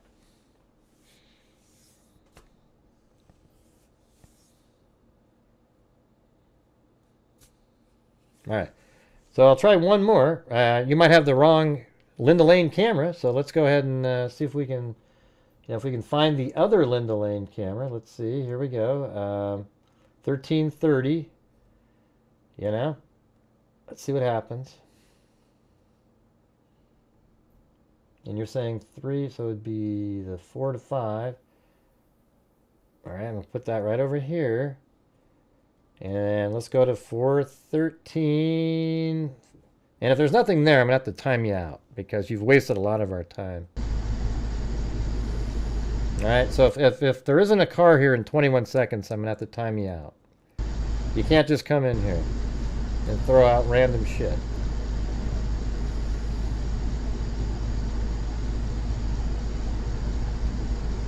There might be a car back here. We'll see.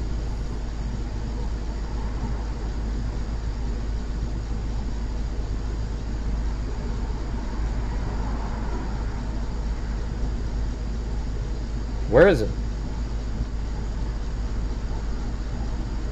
That sounds like the same audio of the sound that I'm using. There's no car back here, though. No, it's not spicy. It's just the way it is. You can't come in here and just make shit up. Well, it's not. There's nothing there on 1320 Jane. All right, so time for the timeout. All right, somebody go ahead and time her out for about 10 minutes. You know, I just can't do that. You just wasted 15 or 20 minutes of my show, and you brought in here and you made up stuff. Okay, I hear audio back here. Sure. You know, there's some audio of something. Let's see what time this is. Hold on. Yeah, go ahead and time that person out for about 10 minutes. So here we go.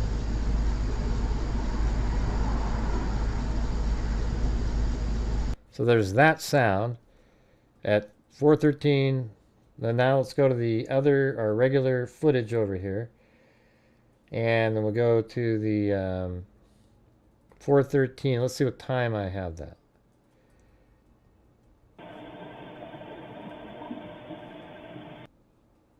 So it's kind of in the same time frame.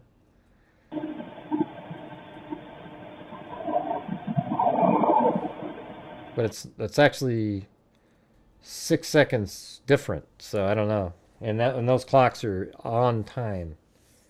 So I don't know about that.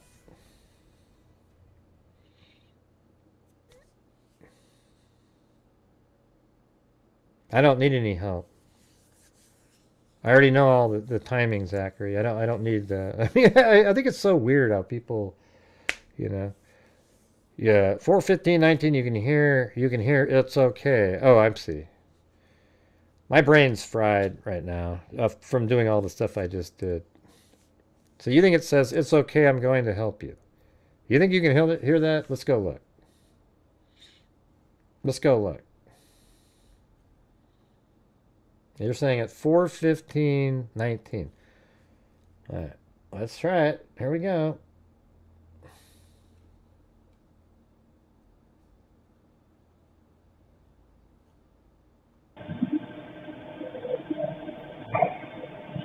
You think that's him saying, that's okay, I'm going to help you? That's okay, I'm going to help you. I don't know. You guys, this is similar to... hold on a second. Stupid is being nice. Wait, You're an absolute moron. I was looking for something else. Where is that damn thing? Oh yeah, it's on the first... Oh wait, no, I have it on the end now. That's right.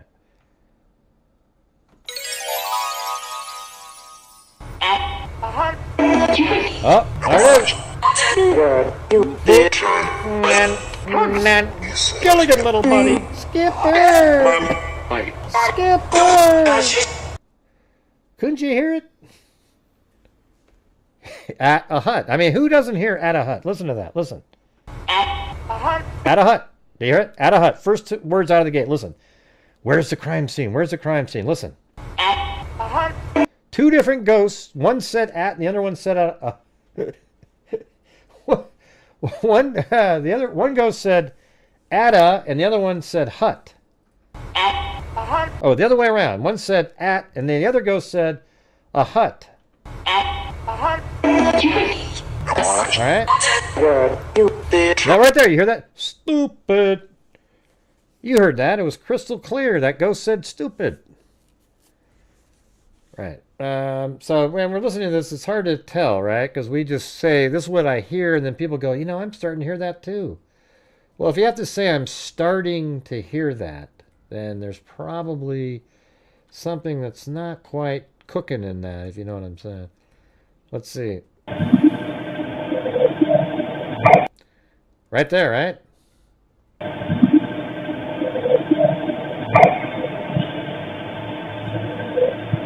I heard him say, I want to cook some chicken with some bacon chips on it. Did you guys hear that? Listen to this. I'm going to cook some chicken. Listen. I'm going to cook some chicken. He was like, I'm going to cook some chicken. You guys heard it, right? Listen. Chicken. Listen. I'm going to get some chicken. That's what I'm just telling you guys. It's just, we can't tell what's being said. You can tell that the general tone and things that are going on, but we can't tell. All right. There's some chicken. Hold on. One second. I'm gonna.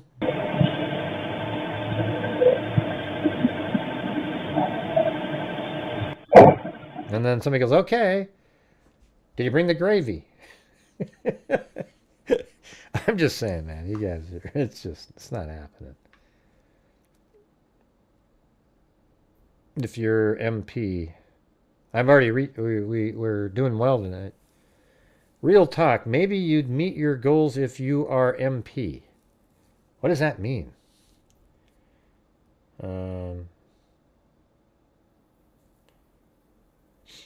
It's time to contradict the trolls, everybody. So if you're out there and you want to help support the channel, that would be great. Trying to have one of those better nights. Better tonight than last night, just in general, the flow. But oh yeah, you love the shows? Sweet. Yeah, I mean, I try to make people laugh from time to time as well. Where were we going next? We still haven't even listened to the main. Like, let's just do this part here. The bug flies by, not that one. We were almost there.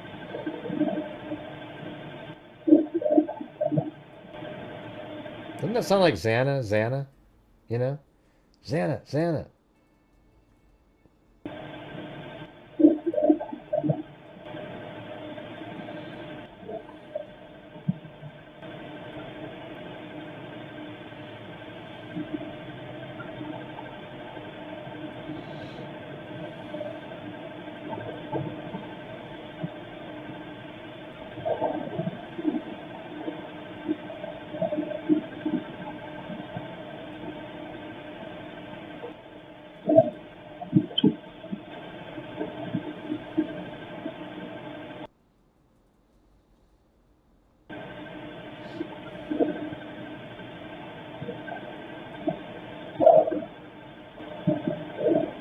Is there anybody that like me? I don't think this is a dog.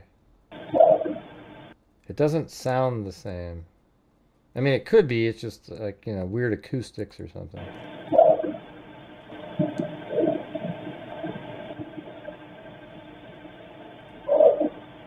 See, I don't think that's a dog. Right here. That sounds like somebody going like, like it just really messed up sound, like a.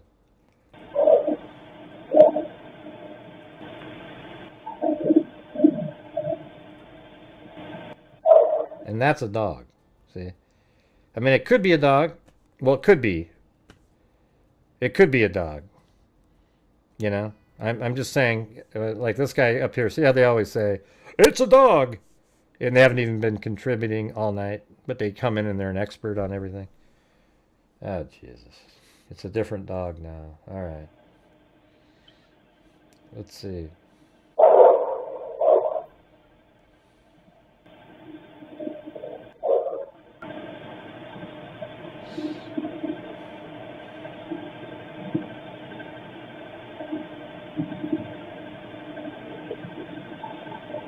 Yeah, Ethan never left the bed, never spoke.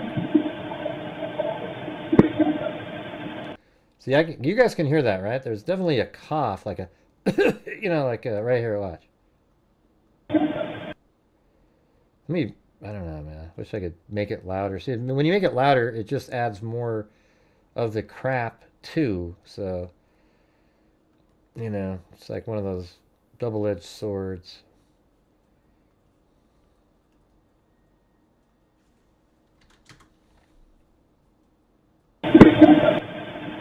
Yeah, it's actually worse, louder. Right there. See, it's just right at the end of that. So there's a louder sound and then right at the end. Listen. See that? Can you hear that?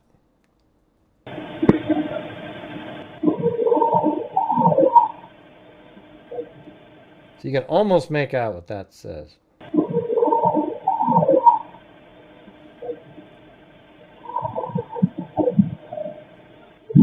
And I think that the loud noise is actually this nightstand here.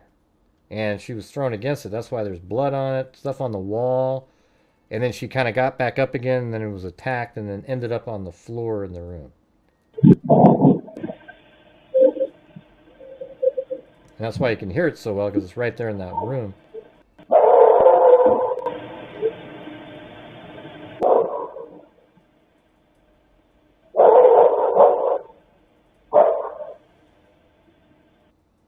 I mean, it's crazy, because this absolutely is the attack in there of Xana, you know.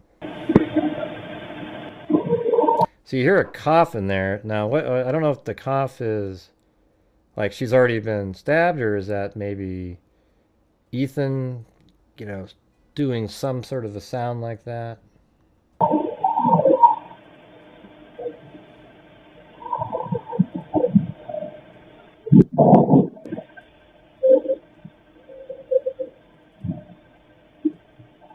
I mean, you know, it sucks because Koberger's just going nuts right now with that knife, you know. Just...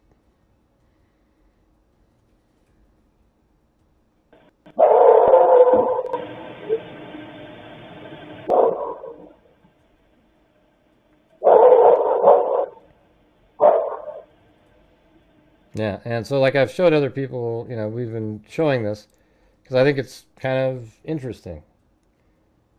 So you look on the screen here, you see all the, sorry about having your picture on the screen for so long there, but like, you know, notice how there's like the barking, there isn't really anything much over here at all.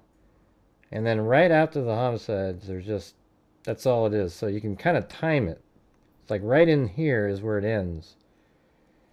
You know, so we're looking at like, I would say right around, I would say from here to here. He's probably still in the house for some of the barking, you know, maybe even up to like 4:18, 15. But like that's the end right there.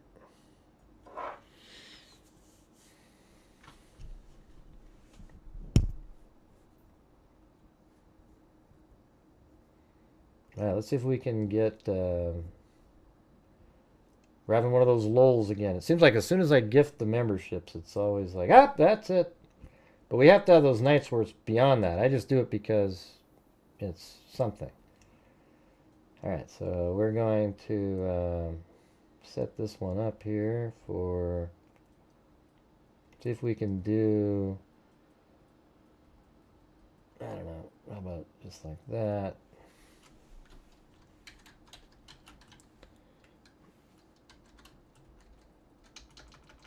How long have I been on here? Okay, another extra 30.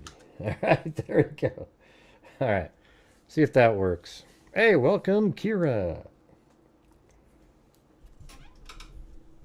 I don't know if before someone said Kaylee could have said something.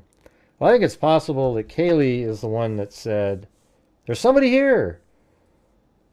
I mean, it's possible, right? Like, and then Xana is with the dog and kind of goes up there. And she's like, oh, shit. And then she runs down. Yeah, saying somebody's here is what led Xana up there, you might argue.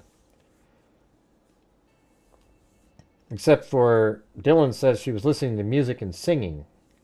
And then headed up the stairs and then noticed something. So, yeah, I don't know. Thank you, Pamela Dasgupta. I like saying your name. And then Linda Breimer, welcome.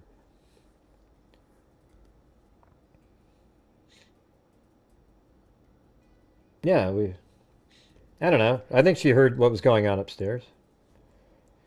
Go Beaches. Her room is right below Madison's room. She had to have heard something. But obviously you would have told us what.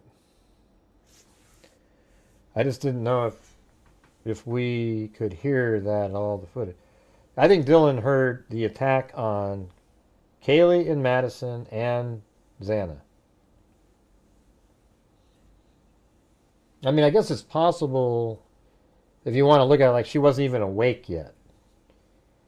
Right? Like she was asleep during the attack of Madison and Kaylee, but then heard something that sounded like a dog. Because remember that was, it's so different in some of these narratives, but like, it sounded like somebody playing with a dog, and she thought that sounded like it came from upstairs. But then in these other ones, it's like, it sounded like Kaylee was going upstairs with her dog. I think there's just stuff she doesn't remember perfectly because she was drunk and woke, and she was woken up too. But yeah, wouldn't it be interesting if she awoke to the sound of sort of the end of the attack and then heard somebody running down the stairs, but she heard somebody going up the stairs prior to that, but maybe that she conflated that with something. We're never really going to get to know. Thank you, Dale Gallio. I've never heard anyone calling out anyone's name. I know Xana did from her interview. Or Dylan, you mean. Yeah, Dylan said something that she said Xana a couple times, and there's that one time where it does sort of sound like that. Let me see if I can...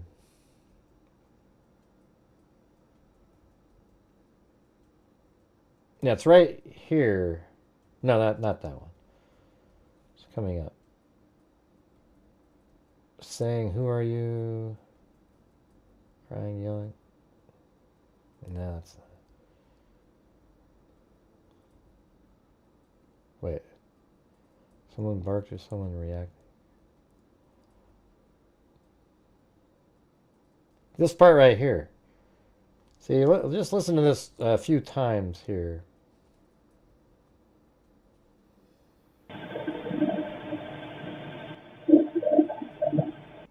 Right there. Like this part right here, listen. Well, you almost hear like stay back, right? But maybe that's Xana though. Now say it's Xana. See, this is how it sounds. Now it's like Spirit Box. Xana. It's like Xana. You see that? It's like, I don't know. And then you get... Can you hear that though? So what if that's Dylan? And she's just kind of like, how like women can sound like that if you're just kind of talking low and you're like, Xana. Yeah, it does sound like stay back, But why does it sound like a male voice saying stay back? And the only male in there is Ethan, and he never spoke. So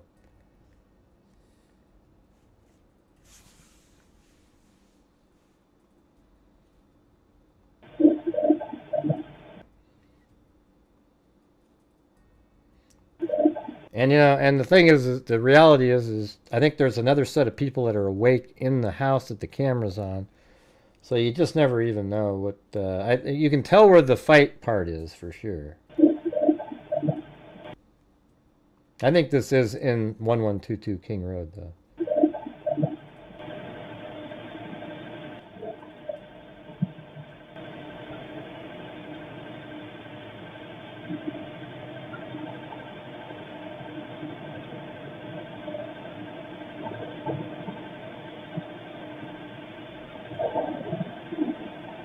See, I think there's like chasing and stuff going, like right here.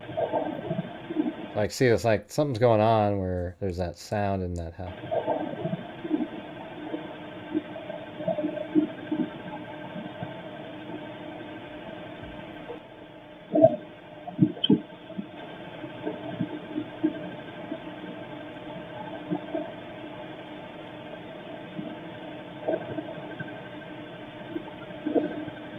I don't know. Because that early, like around 4:16-ish, that's when he's upstairs still.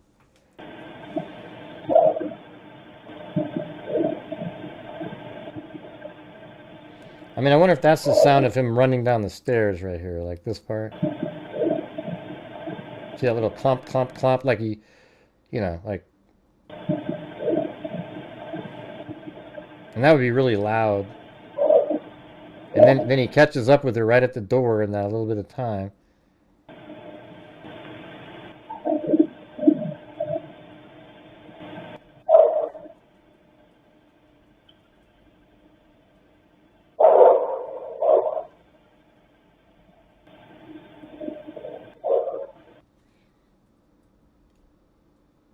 Yeah, well, it must be a different time, Britta, because there's no way it says Xana at that time. Then girl says, "Who are you? Get out of here." How do you hear all that stuff, man? That's just too much. I mean, I hear the "Who are you?" that part, but not right around that time.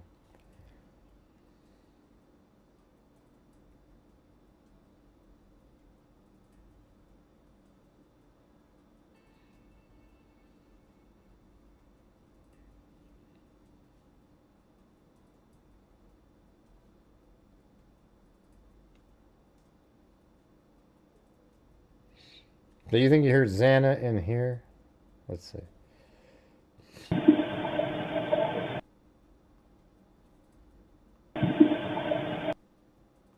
What happened? I think I messed something up. Now the cough isn't in the right spot now. Something happened with the...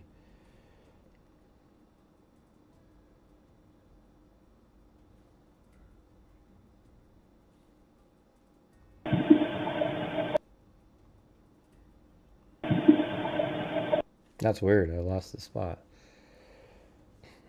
Yeah. Yeah, who knows? Britta, you probably... One of you guys probably has it right. I've heard the... What are you doing here? You know... Get out of here. I've heard that. Definitely heard that. Thanks, Mary.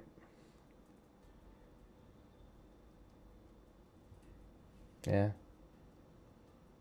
I mean, do you literally hear her say it, or is it just sort of a feeling and sort of a sound?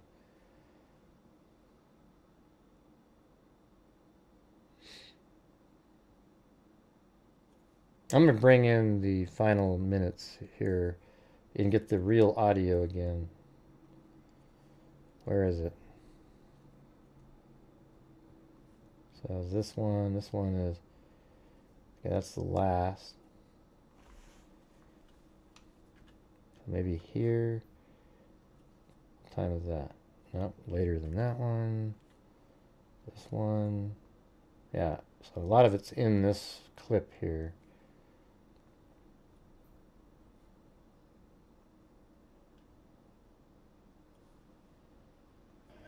This is the original.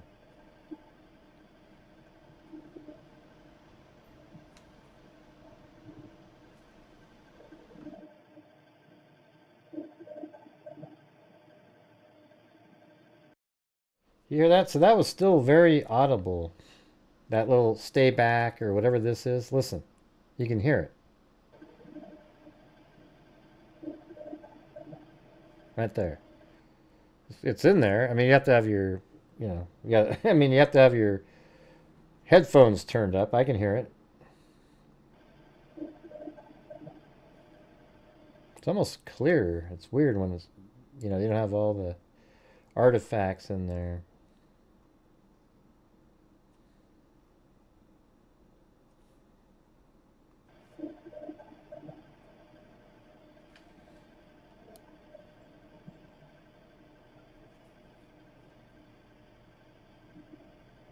It's crazy. There was another voice.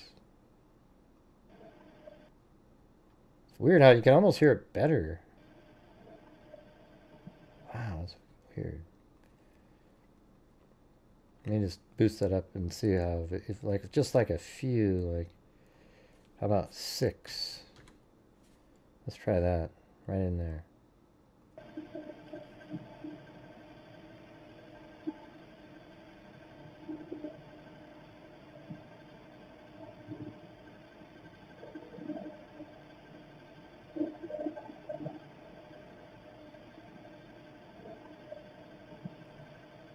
See, that's the real sound. It's really low, so you got to realize that that is, it's not like right next to the camera. What's this voice here? Yeah, that's weird. You definitely hear a voice in there for sure.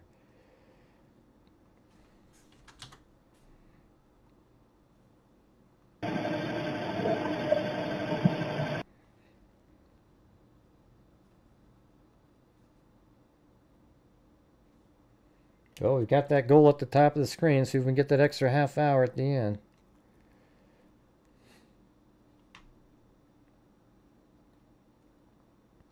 I'm gonna do. And those just 5. Those aren't $10. All right.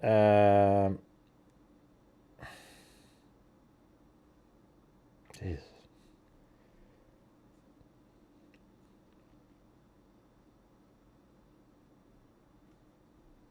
I don't know why I can't see it. Audio effects.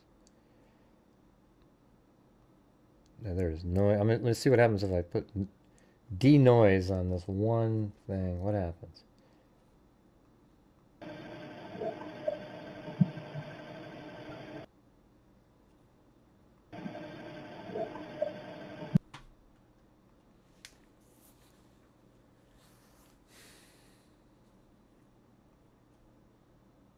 Hold on, I'm going to save this before I know how this works. I've seen this movie before.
Well, it'd be great if you could just clear it up and all of a sudden you can hear just perfect, you know?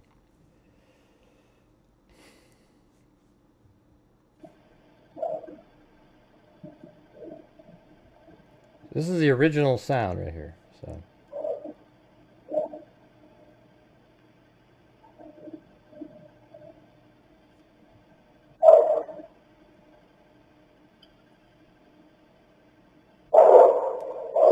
Like, see how there's just very little stuff here?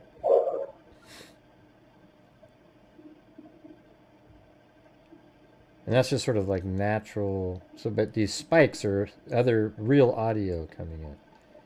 There's nothing really here. And then right there. See, that's the cough. See, listen to that. Wow, that's really different on that one. See, it's right here, this little thing. See, watch. See that? And then there was like, I mean, is that actually him? Somebody being struck, and then a cough afterwards? I mean, listen to that one more time. It almost sounds like somebody being hit with something. That's crazy. I mean, that's nuts right there. I don't know if you guys could hear that or not, but.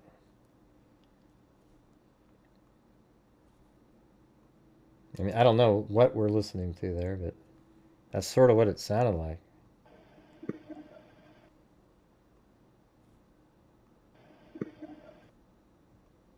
You hear that? Wow, that's crazy. Like some sort of a strike of some sort, and then I mean, I don't know. You know, that's the thing. We don't know what we're really listening to, but it's just odd that, you know, it's right around. I mean, this is 4/17/31, right? This is when he's already encountering Xana.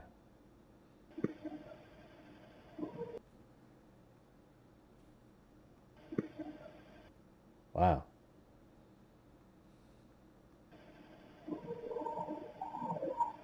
And it's right after that, too, so. I mean, maybe that's when he's attacking Ethan. That sound right there.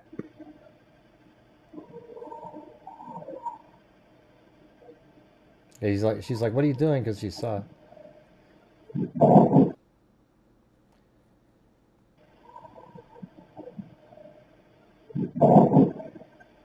Yeah. That's creepy.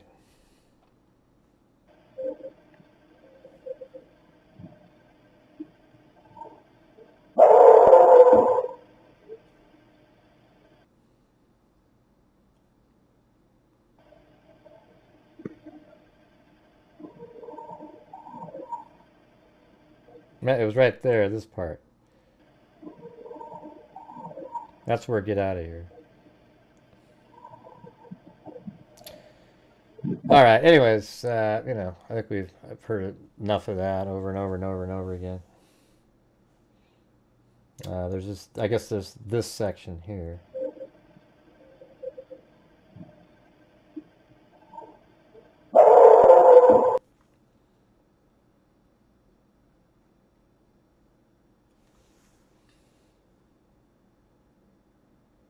Mm-hmm.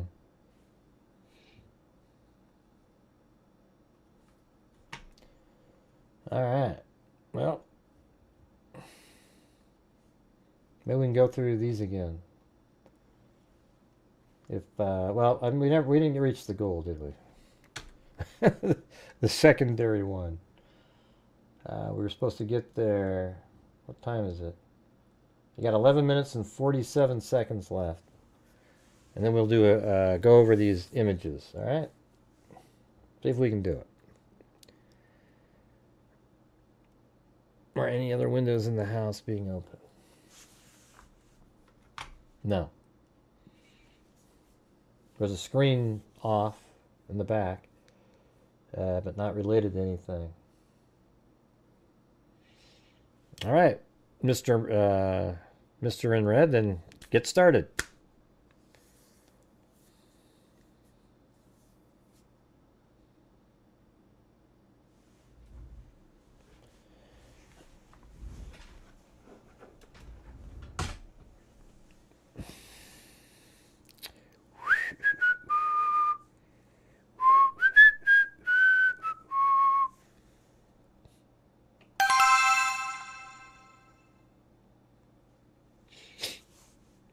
You guys interested at all? We need to get to, we need 40 more bucks for tonight. Nobody's blaming a dog.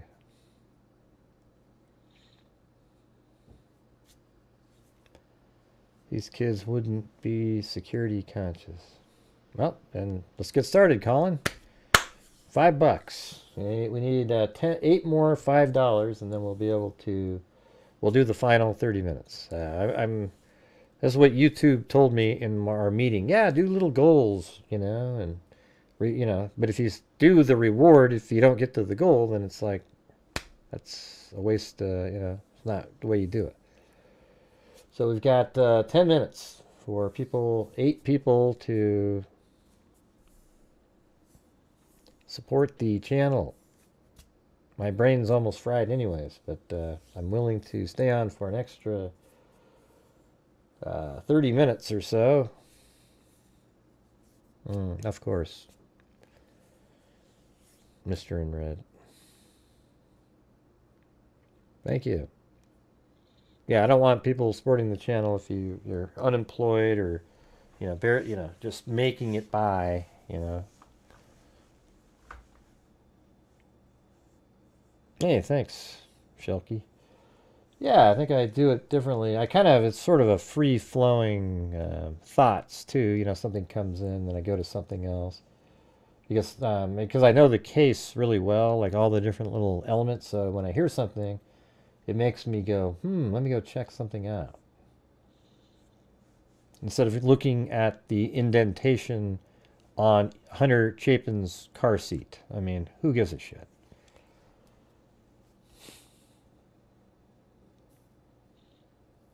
Or not Hunter Chapin, Ethan Chapin's car seat. Like, who cares, you know? It's just crazy. The auto where work you done here is next level. Hey, thanks.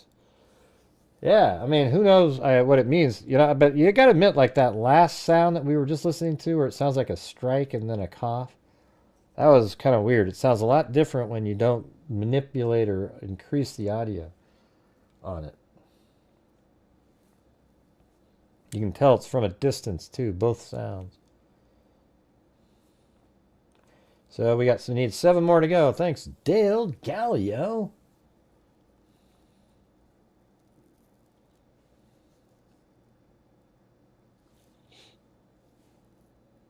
Yeah, that was pretty weird.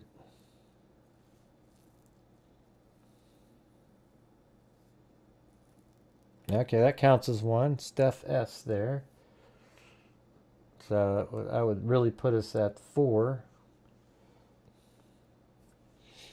Maybe there was one up there before. Hold on. I don't see it.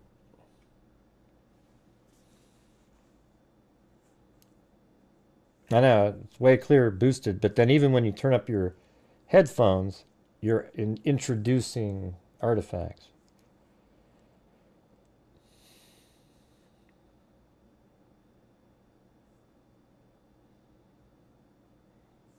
Someone asking you, well, you hit the dollar sign below the video, or you can send a coffee in. I don't think we even. Yeah, we just have one coffee tonight by Lisa Valenzuela, the coffee queen. But here we go. This is another way to do it right there. Oh, look at that. Kimberly Hunt and 4 paws.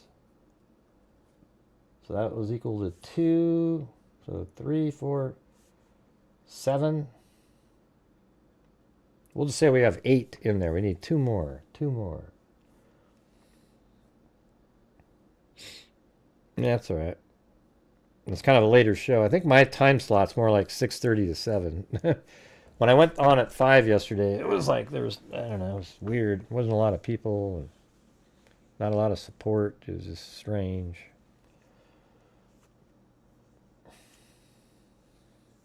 It'd be cool to get 2 more memberships. That would put us at 50 for the night. That'd be pretty crazy, wouldn't it? DC Dailies.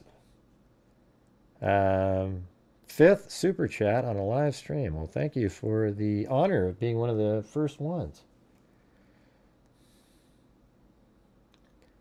Hey, what about you guys? What's something you guys want to? Hey, thanks, Tania Giles. What's something you guys want answered in this one? I'm ordering a whole bunch of stuff. Like they have to do all this research to go get it. That's why it's going to cost like $1,000. But they're going to get me all this surveillance footage, apparently. Like all of it. Like that's kind of what I'm interested in. And body camera footage is sweet too, you know, like I think it'd be great to have the other officers' body cameras, all 3 of them, like the one that came in, and then Gunderson. I've got the crime scene photos coming. The sort of unedited, well, not unedited. And if there's people out there telling you they have the unedited crime scene photos, they're lying to you. Okay, they're not putting those out there. Yeah, all the other officers' cameras. Yeah, there's like I would just say like the first 4 or so that were there. But it also would be sort of interesting to watch some of the later activity. What was happening, what were they talking about?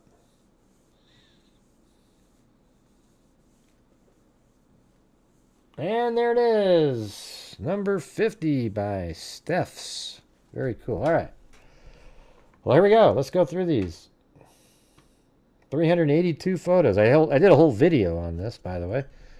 That's one of my best videos I've had in a while in terms of watching, because I did it all in like 25 minutes. I went through the entire 382 images.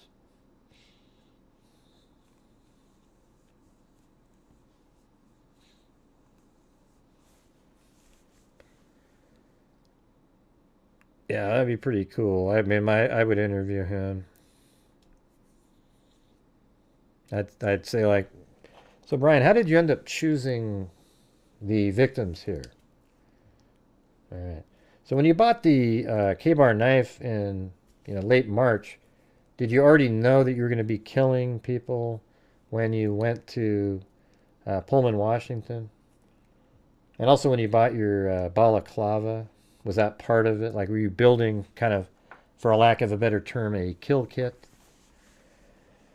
And then you just start going from there, So how did you end up stumbling upon, the individuals in 1122 King Road? And was one of them somebody that was your main target, like somebody that you were, and if so, like, how did you follow them, or, what made you aware of them? Was it you just driving around one night and you pulled in there?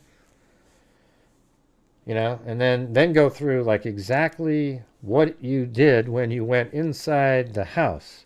So what time did you go in the house? How long did you stay out in your car before you entered the house? We know that you pulled around about 4:08, and then you probably parked somewhere just after that. How long did you stay in your car before you went in? Did you move your car prior to going in? Where did you go down to the house? Was it in the back of the parking lot? Did you go down there? Did you know that the sliding glass door was unlocked from other attempts or other times that you've been there? Had you ever been in the house prior to that time? We know that your phone was off 3 prior times in the same manner that it was off that night. Did you ever go back into the house on one of those other times? Bing, bing, bing, bing, bing, bing, bing, bing, bing, bing, bing, bing, bing, bing, bing, bing, bing. I would just go through them all. But you ever notice those aren't questions that anybody asks on the networks? They just kind of, so man, why do you think he did it?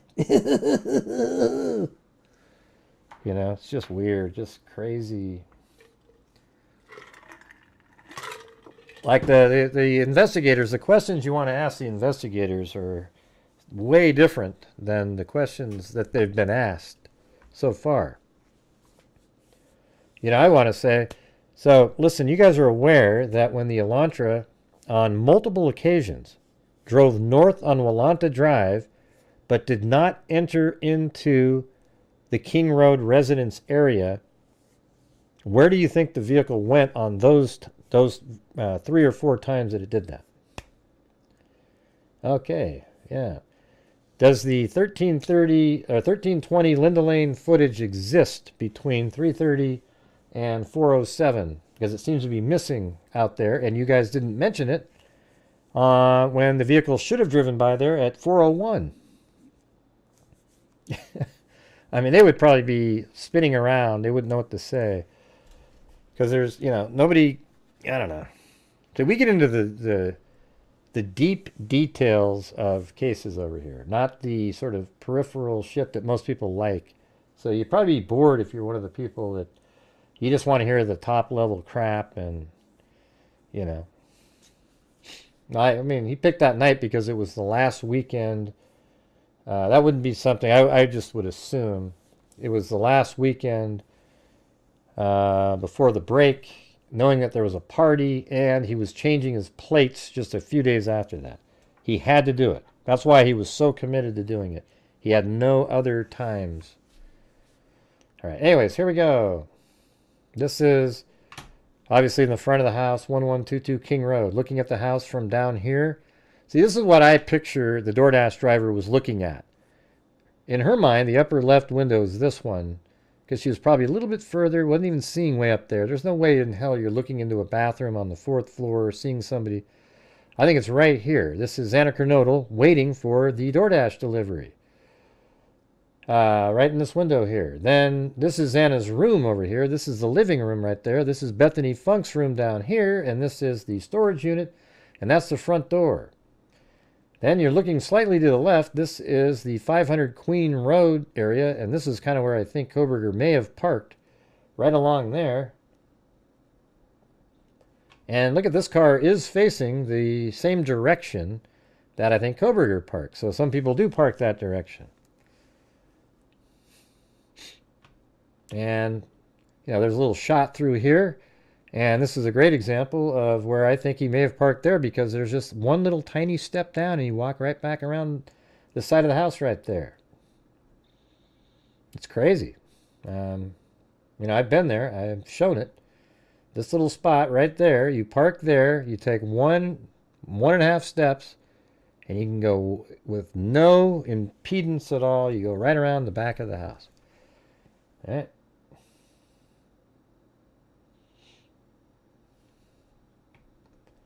And this is obviously looking at the other side. And this ladder here was there for like 6 years.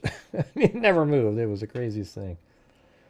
These are just vehicles, and I really don't care. These are the kinds of things that I don't care about in cases. Like, I don't care because they're not relevant now. Once you see what the case is, who cares that this is Ethan Chapin's Jeep, other than, hey, yep, that's his Jeep. There's no relevance whatsoever to any factual element in the case other than that's his Jeep.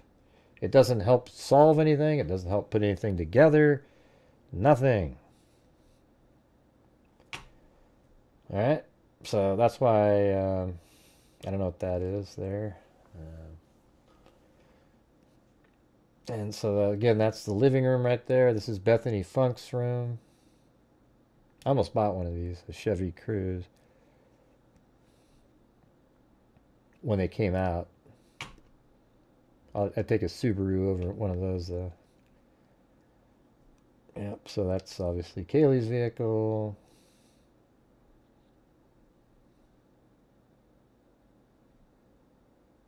What kind of car is that? Is that a Honda or isn't that a Hyundai again? Or is that a Honda? Man, it's another Elantra, a blue one that was just parked there.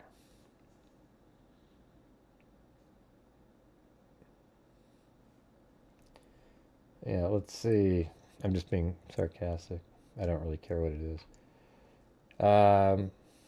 Yeah, so I think this is this the whites over here when people refer to that? I don't know. Another irrelevant element. Now this is in the back of the house, and I think this might be the stump where apparently the footprints go out there and then around this direction. And there's the deck over there.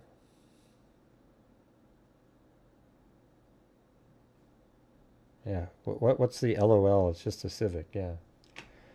All right, so there you go. There's the deck on the top. That's Kaylee's room up there. That's the kitchen window. The DoorDash bag is right inside there. This wall just around this corner is where there's blood coming out of the wall, because this is Xana Kernodle's room right here. Hey, thanks, Carrie Summers.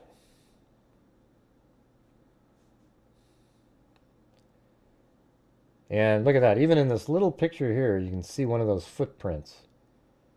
It almost seems, I mean, that's just like, it's crazy. Almost intentionally placed, just so perfectly placed there. I mean, look at these. Ding, ding, ding, ding, ding.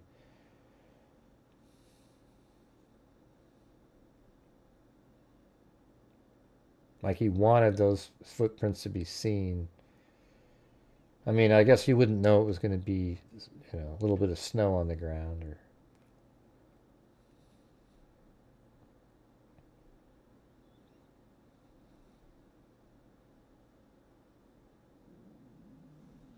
I don't know if I see any footprints in there. Thank you, Carrie Summers, again. I like those little lemon characters. Those are cool.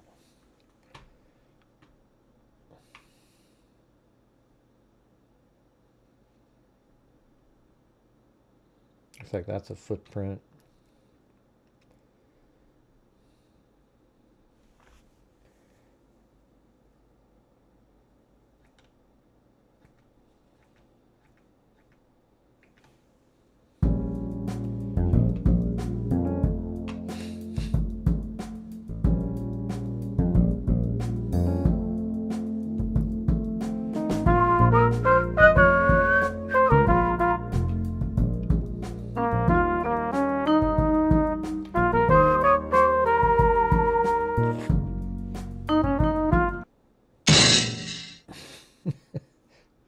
Yeah, look at those footprints there.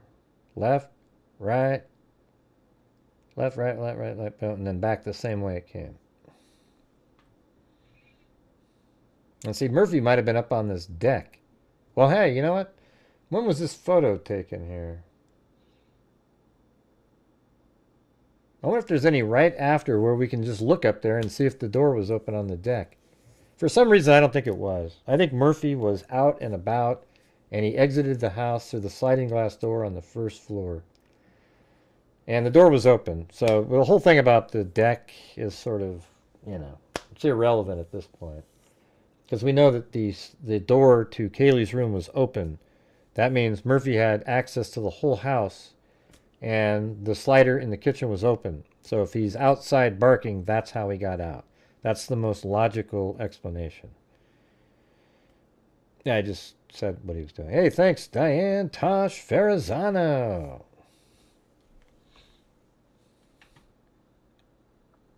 Haven't seen you in a million years. Don't know what's in this little backpack out there, but definitely isn't Koberger's. Looks like a camera bag.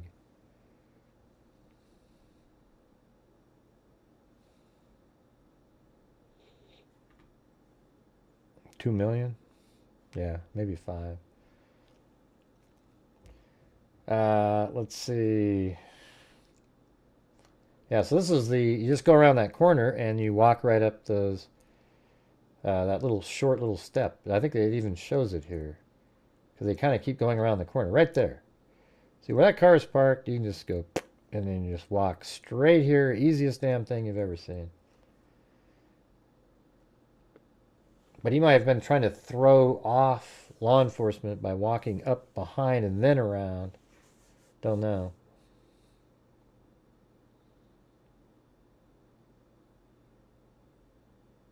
And this is on that same side of the house. Yeah, that's just this really small part that sticks out.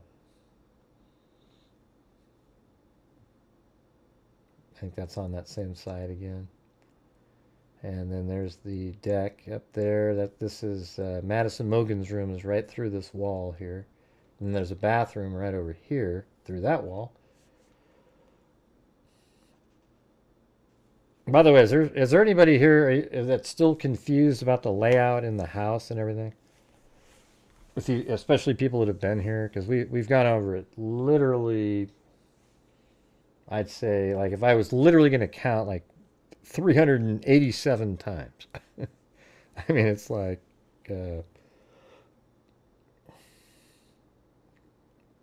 front door. To the right is the storage unit room. Right in front of us is the bathroom.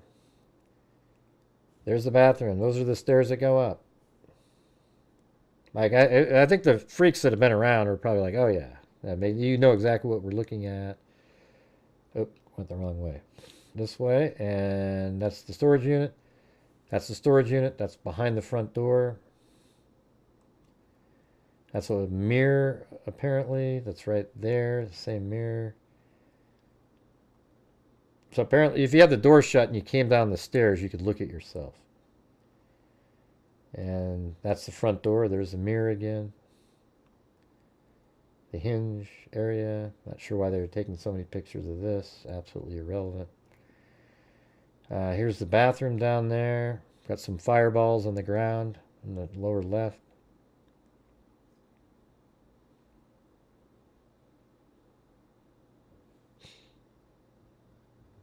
Yeah, well, I mean, when you say he seemed to know the layout, I don't know. I mean, it's possible he went in there on one of the times, as we've talked about.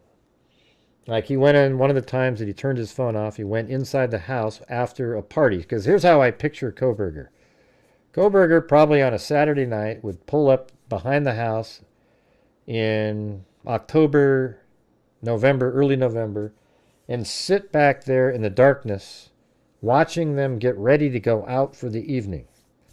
And then once they went out for the evening, he probably would go into the house. Maybe he did this 1 or 2 times. And maybe he went in there and he walked around, and then he could have just said, oh, I thought there was a party here. Easy as hell to get out of. I mean, no big deal. It just goes in there. So he may have observed it. However, he could have been, like on multiple nights, where he sat there and just watched through the back, and you really get a good idea of the layout of the kitchen area, you know, how it must have a hallway, then there's a stairway that goes up, and then it switches because you can see the person's head go up and then up the stairs, and then you take a right, and then you're into Madison Mogan's room. So he would know generally how to move around and navigate just by looking from up there, right? Awesome. And this is the shower curtain. I think, yeah, this is the one on that floor, down on the first floor still. I mean, it's almost a complete waste of time to look at first floor photographs. It's just, so we're in the bathroom, and then right there are the stairs that go up. But we're still going to be hanging out down here looking at, this is apparently the utility area. And now, and I think this is in Bethany's room, and it's a door underneath the stairs. I mean, like a little, there's like the stairs that go up and a little slanted area up there, and I think that's right there. And then here are those stairs. And then people are saying that this is a jack-in-the-box. I mean, is that what that is? A jack-in-the-box? Right there. That, I guess the cup's gone now for some reason. Right over here. Is that what, yeah, looks like that's probably a jack-in-the-box. So apparently they think that Kaylee sat there and ate her, Xana sat there and ate her food. I mean, I don't know. I don't know how it says that, you know? Wow, Carrie, thank you for another 5 memberships. Boom. Look at that. Diane Tosh Ferrazano got one. We got one to Betsy. Where you been, though, Diane Tosh Ferrazano? I'm calling you out on that. Haven't seen you in 1,000 years.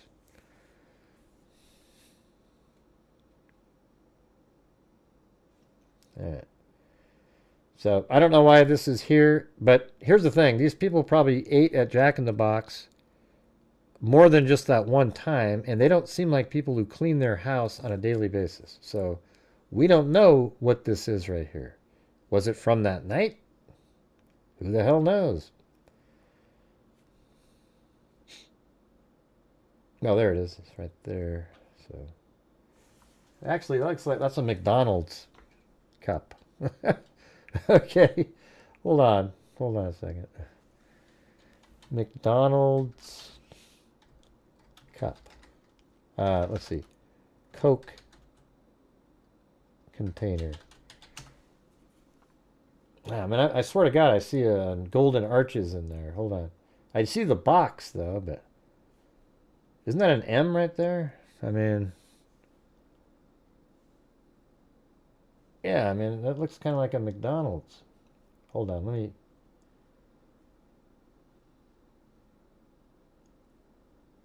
I don't know, I don't see the one with the boxes on it. Let's see. McDonald's. Let's see. Container, or like drink container with yellow squares. Yeah, I don't see that. How about...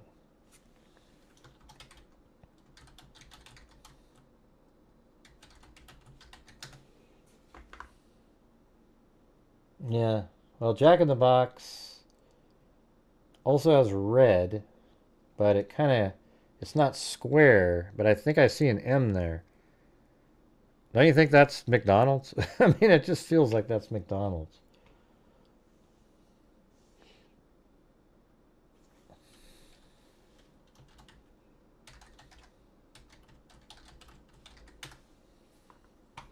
Here, I'm going to go like this. Let's try this.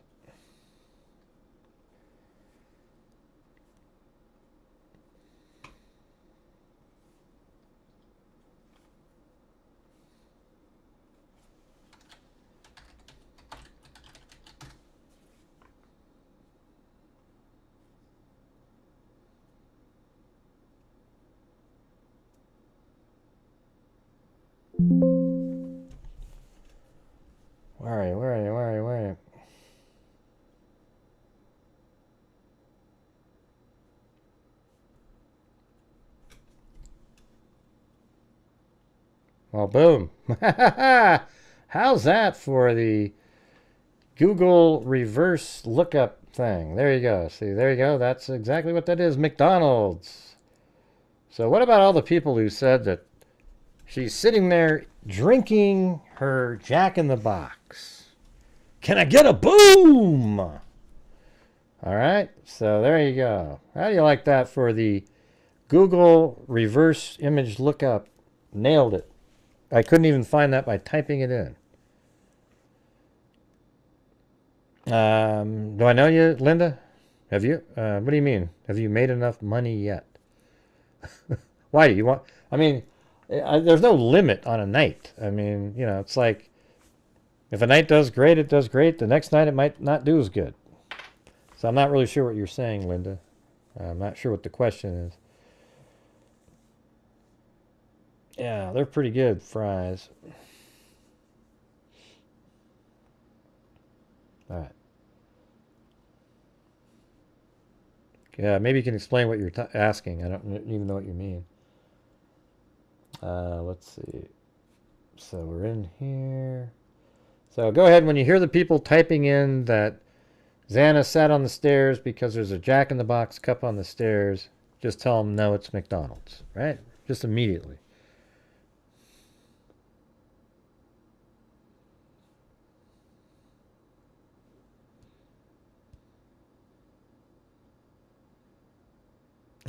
I don't know what she's asking.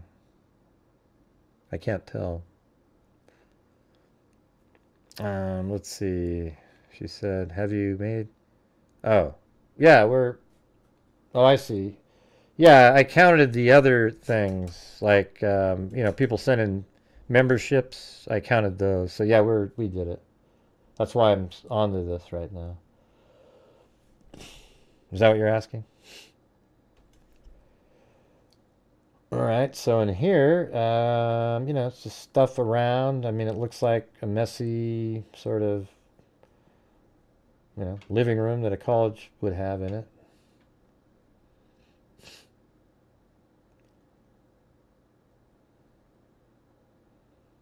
Yeah, this is the part that it is a little bit surprising that in sort of like this stuff going on, that these cups weren't jostled a little bit.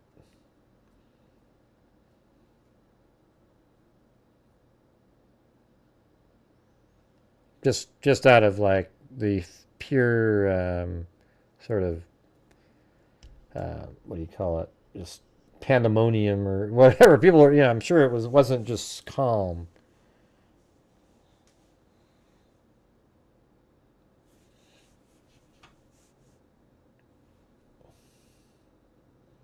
But obviously they missed it, you know? So the thing is, it's true. I mean, every case has stuff that you go, wow, how'd that happen? Like, you know how people say, why doesn't Murphy have blood on him?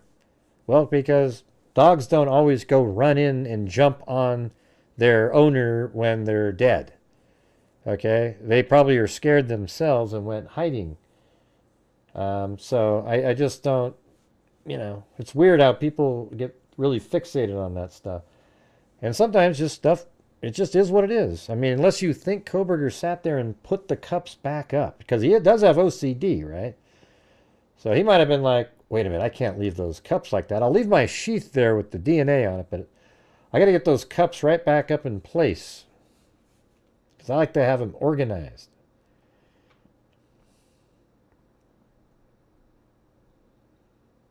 Yeah, and here's a crime scene photo. I mean, I think this is Xana's stuff here, obviously.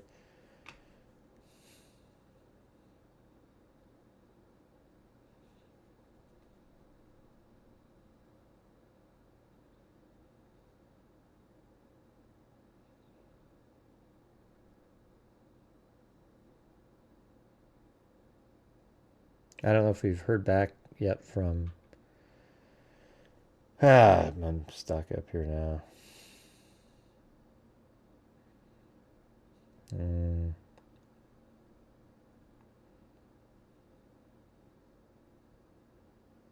I don't remember who asked that question about if we reached the goal or not. Here, I can figure it out. You know, YouTube was down earlier. The whole YouTube studio wasn't working, and it made me freak out.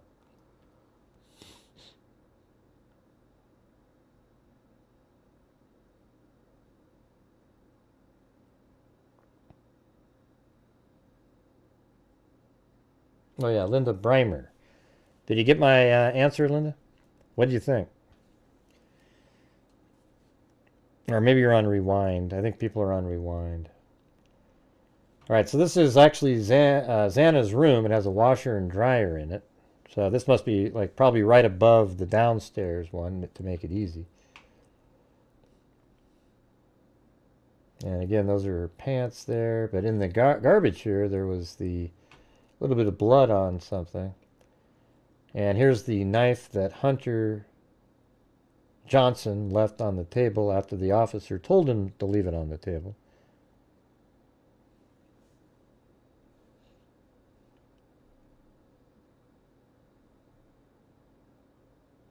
And people go, see, this is a little bit of, I mean, that looks like some sort of a smudge of something, but it's hard to know if it's blood or not. And then people go, ooh, it's coming off the knife. There's the cups. You know, when Koberger was leaving, he wanted to move this cup in a little bit.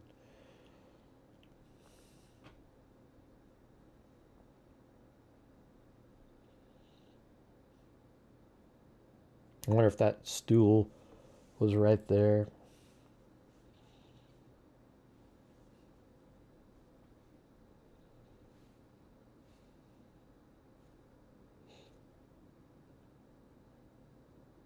Yeah, I was talking about that earlier.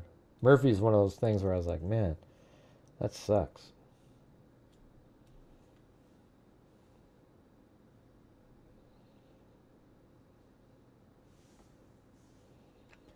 There's a sliding glass door that goes out, and that's probably exactly how it was opened right there. But this is later in the evening because it's dark outside.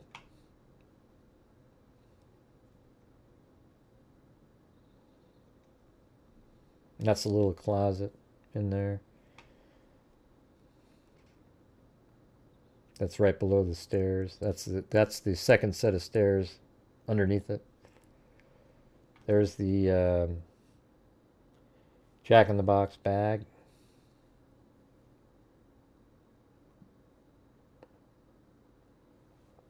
I think she took off. Where'd she go? Yeah, so there's a better picture of the bag, and that's probably exactly how the door was open. Just kind of jimmied out of there. Obviously, the handprints and whatnot are not Koberger. And that table there is where they eventually put a bunch of stuff.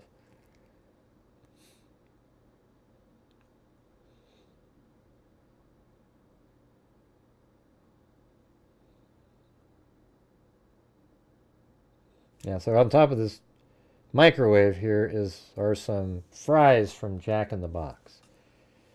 Now, is that when she was interrupted? Like she was about to put them in there and then set them on top of it to go do something. Maybe Murphy came in and she's like, hey, Murphy, yeah, we got to take you upstairs. Time for bed. And that's what Dylan heard. It wasn't Xana saying, I'm going to bed. I mean, that seems ridiculous. Who would she be talking to? Anyways, so then you're coming out like this.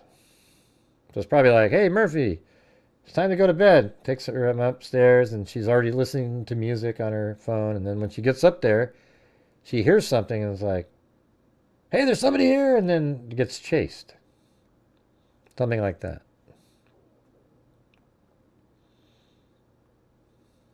Oops, going the wrong way. Ding, ding, ding, ding, ding. All right. There's the handprints. Absolutely uninterested in those. This is the landing going upstairs. That's the wall. That's the window that looks out to the back parking lot. It's just so weird because I've seen all this just in the model so many times. And, you know, it's obviously there's a reason they're taking a picture. I'm wondering if they're looking at some of this, like right there, something like that. Is that a cast off of some sort right there that's just kind of like a little bit of something, maybe even right there? You know, who knows? I mean, maybe something like right there. I don't think all of this is, but like even that is, like if that's actually blood, that means that it came in, I think, from the right here. Whatever that is, because it's that shape similar to that one and this one. And I don't know if that's what it is. It could have been a party and somebody tripped and a punch hit the wall at some point and they never cleaned it up.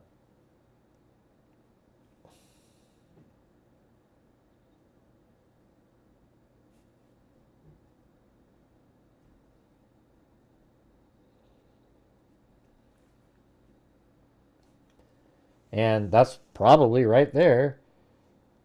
Well, this image here is, I don't know if this is, what time is this image taken? Because that door right there is Kaylee's door, and it looks like it's exactly the same open as it was when Murphy was in there. And now they're looking back down and going to the top. And then there's the door for Kaylee's room. A couple of refrigerators there.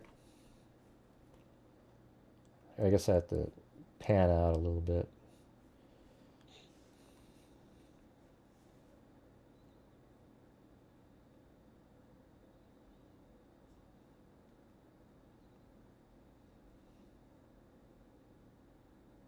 That's the room outside of Madison. There should be a mirror right here on the wall. Maybe they took it off.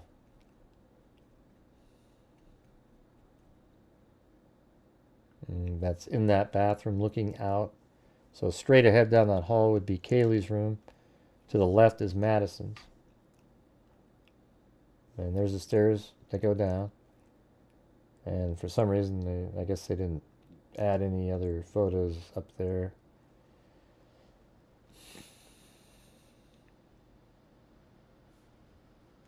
Oh.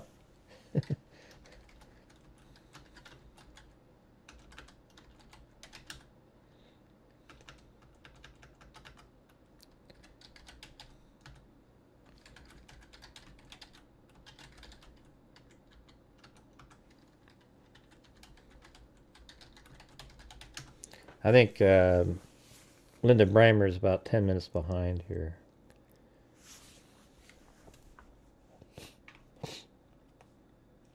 See, on my show, I have like a minimum goal. But the channel relies on, you know, not just hitting the minimum goal. That's just sort of like to keep a month going. I mean, you could have, if you have days where, I mean, what I try to do on my channel is I try to bring in enough income where there's a lot of money left over to give to various true crime related charities. So if you had a night, if you, let's say you did 30 days a month and you brought in your gross income or your net income was $200 a night, how much could you, I mean, that's $6,000. That's sort of like just normal. You can't do it. So I make a lot of videos to get ad revenue, and then we do the super chats and everything. And then at the end of the month, let's say the channel brought in like 15,000 total or something. I'd probably donate $5,000. Then there'd be 10 left over. But then you could take the 5 from the 15, you'd be taxed on 10. And then that would be 3,000 of taxes, and then there'd be 7. So it'd be like my channel would make $7,000, and I donate 5. Does that seem like is that shitty? I mean, that's what we've been doing for years in here. It seems like people seem, I mean, I don't know, man. I think that's a ridiculous percentage to give away, but it's a great, it's been amazing. I mean, we've given $256,000 out since January of 2020. So that's kind of what we do. And not that you give a damn about the numbers and how it works or whatever, but yeah, I mean, I actually make an income as well, you know, so that's why I try to do so many other things. I mean, make videos and do live streams, and you guys donate channel memberships and all the different things, and it's just kind of been a symbiotic relationship, but sometimes it's been harder because, you know, inflation and all that shit lately, but yeah, I mean, that's the weird part is if I bring in 7 and I donate 5, and then another channel brings in 12 and donates nothing, nobody says a word to those people. But on my channel, everybody cares. These trolls, it's crazy. But anyways, you got these windows here, and you work hard for your money. That's a song, right? What do you guys think about what I just said? Does that bother you? Come on, trolls. Give us a good answer. All right, so this is the one with there's something in the, like a little piece of blood on there. Apparently they found some latex gloves in there. Yeah. So what I was saying a minute ago is the channel doesn't rely, like if you just reach the minimum goal, you wouldn't make it.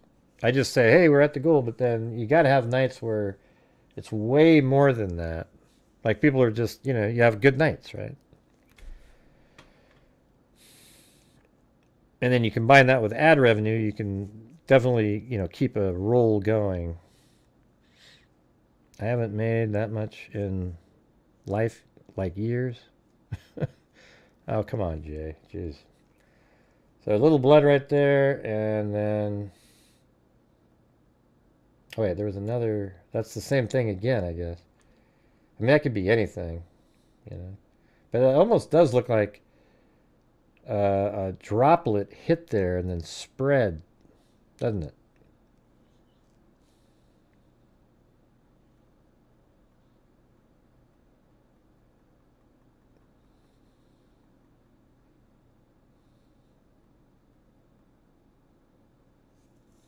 Yeah, so that's Xana's room right up there, and right around the corner is where the... So if you went around, and just to the left is where there was blood coming out of the house.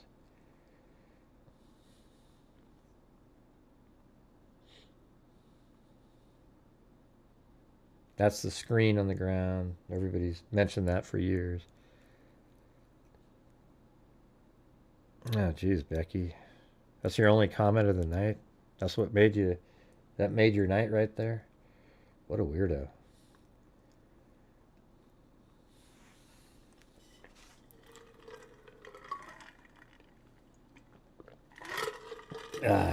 You know, this you got to drink iced tea out of these, like, one of these things, because if you don't, you get that condensation effect thing, or whatever you call it, and there's water all over the counter by the time it's over.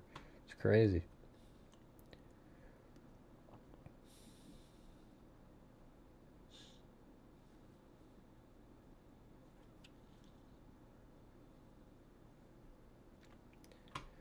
Yep, so that's the front door, steps going up. Front door, utility room, utility room, utility room. Blah, blah, blah, blah, blah, blah.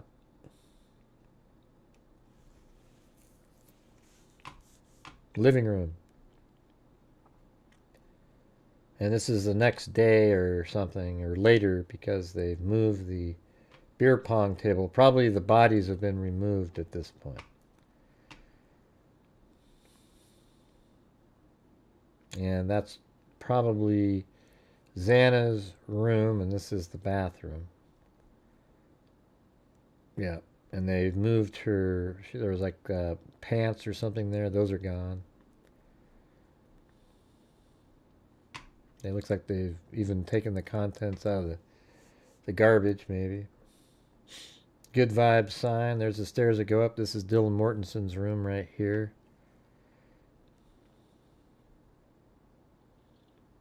Kitchen again. The pantry underneath the stairs in the kitchen.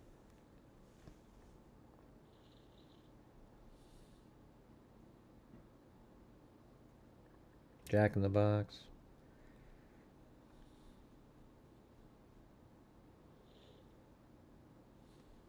Beer cups. Okay.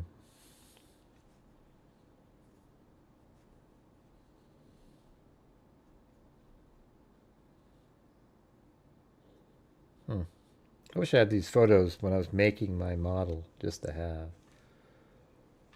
You know, I didn't know what any of this little thing like that and these little metal things, you know, just doesn't really matter, but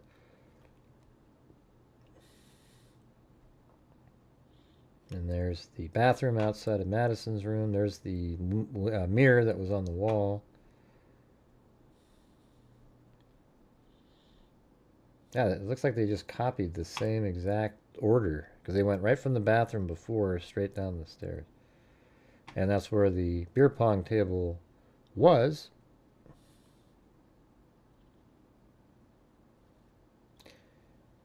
Huh. I guess something that's interesting that I hadn't thought of. How about this? Well, that couldn't be, but would have been interesting. But I was thinking when he ran down the stairs, if he didn't know about that little step up, he may have tripped, and that's what made the bang sound, but then that would have wiped out the beer pong table. You see how I'd already, you know, just in my own mind, I was able to wipe out a theory that could have been, but that actually would have made some sense.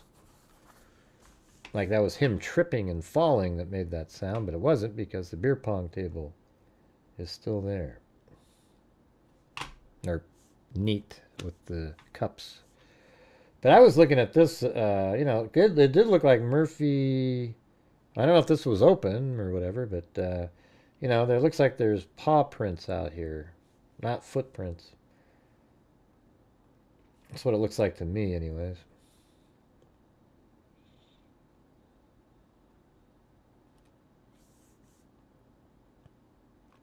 Good night, Natalie. We're almost done here, anyways. I was wondering if this... I don't know what room this is in. I mean, the one before it is... So it could be in Kaylee's room.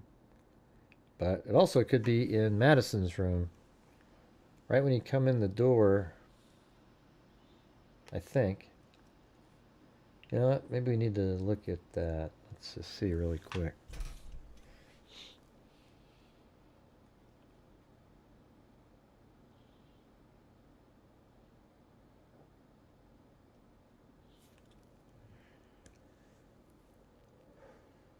Is it in there?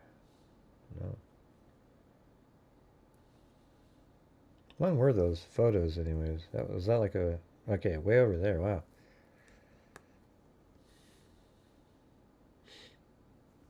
Hey, thanks, Justin Motocross.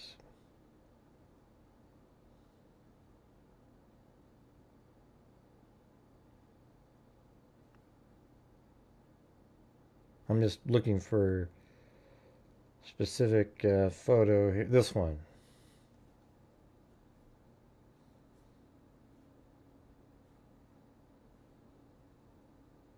I mean, there'd probably be a rug. They wouldn't have moved that rug out of there, I don't think. And the wood's going the wrong direction. So, but look at, there's so much blood on the ground in these photos. So this is probably Kaylee's room then.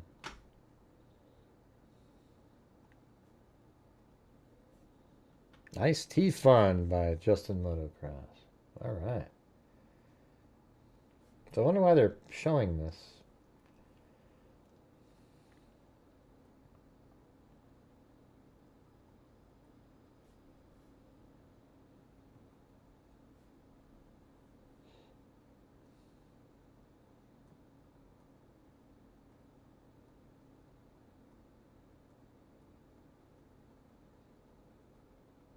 Absolutely don't care about any of that. Yep, and see, look, everybody, as we said from the beginning, law enforcement used chairs to keep the door locked. And people used to say, no, no, the killer did it, or something, and it was like, what? What are you talking about? Oh, look at somebody squished the McDonald's cup. Bastards.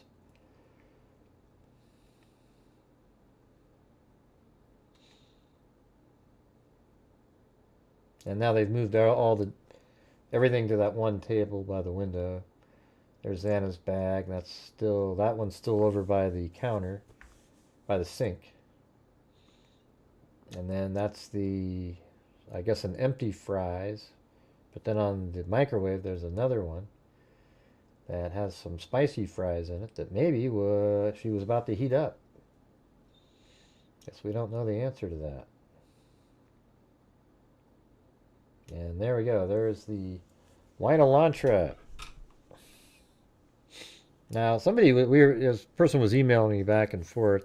It was kind of interesting. We were trying to find any video reference out there that showed that he didn't have this on his Elantra. But amazingly, in every single body camera, even when the female pulled him over, the officer in in August or whatever that was that we just saw recently, the 2 times he was pulled over in Indiana, the cameras that pick him up at Ridge Road, you can't tell. Because they had a pretty interesting theory. They wanted to see if Kohberger bought this after the homicides to make his car look a little different. So I thought that was pretty interesting of them. But you just can't tell, you know.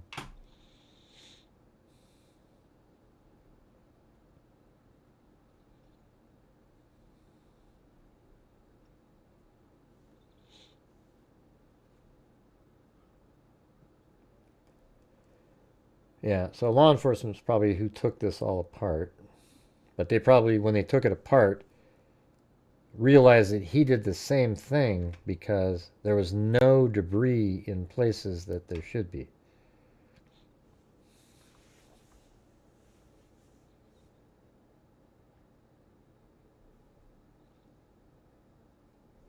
What do you mean you just don't see where it ever had it did have a front? It didn't at the time of the murders, but he got one later.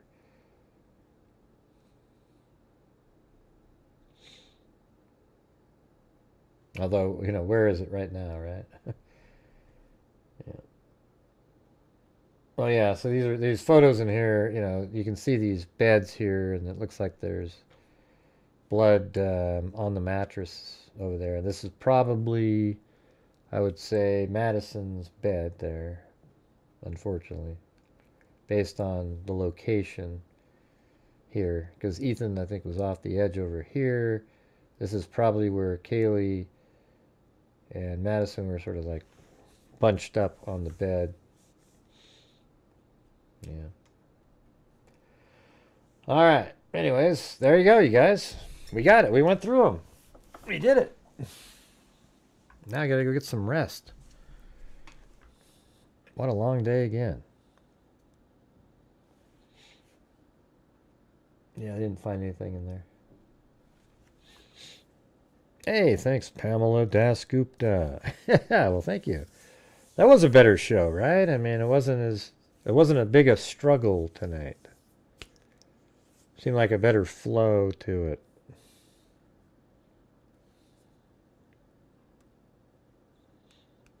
Yes, Washington requires front plates, and he got the new ones like 5 days later. That's why he had to commit the murders, because then all of a sudden he has different plates. He had a little time frame that he was working with.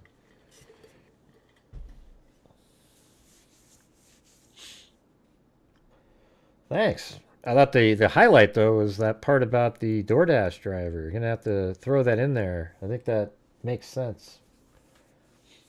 And what she says happened, and law enforcement doesn't know exactly when. Oh, he parked right behind you. Well, how do you know? She didn't see him. So you're just guessing, and I think that light is what is the answer. And the timing works, right? You pull down there at 3:50 or 58, and then you get out and, or sit there for a minute and then deliver at 4. And I think I got gout in my foot. Because I had a few pieces of lobster. My wife got it for $5, those little... Somehow there was at Costco these $5 ones. And forgot about, that's like the worst thing to eat. And it gives you these things, uric acid crystals inside your joints, like arthritis, but it's like really painful. But it's been getting better. And then, now today it's sore again a little bit, but I don't know. Hopefully it's getting better. Yeah. All right. Well, thank you to, let's see, Mariska, Kathy Giles gifted 5, Roger S. Then we had Dixie Hippie gifted a membership. Then we had Sandy Shirley. Then Kira. Then DJ, new member. Then Dale Gallio gifted 5. Then CR. Then Brown Eyed Girl gifted 5. And then Britta Nord. And then Mary Bezick. Then CR. Dale Gallio. And then Ann Bezick. And Dixie Hippie, then Christopher Marshburn. Maybe Koberger rolls down the hill. Yeah, that was kind of a good idea, like kind of quietly. Maybe just barely had the gas going. And then Brown Eyed Girl. And then Self-Esteem. Leanne Bell.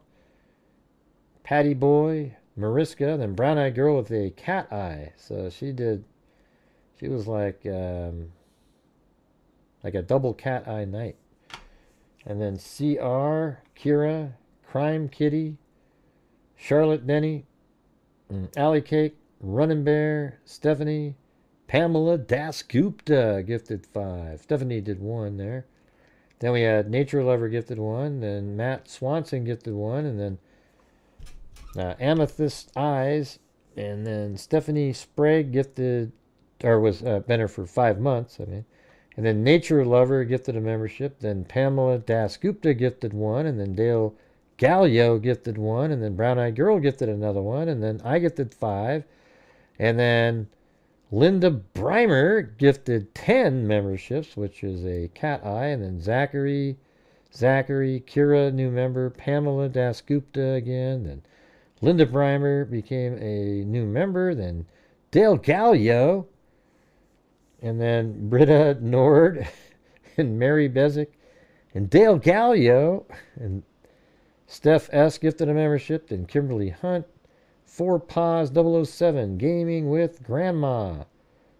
That reminds me of Crystal, a.k.a. Beaver Gaming Sub Crystal. I haven't seen her in a million years. C. Daly, then Tania Giles, Steph S. gifted 1. So did Tania. Then Carrie Summers gifted 1. Then she did a super chat. Then Diane Tosh Farzana, who I haven't seen in a million years. And then Carrie Summers gifted 5. And then Justin Motocross. Then Pamela Dasgupta at the end. Anyways, I hope you guys liked the show tonight. Appreciate you guys being here.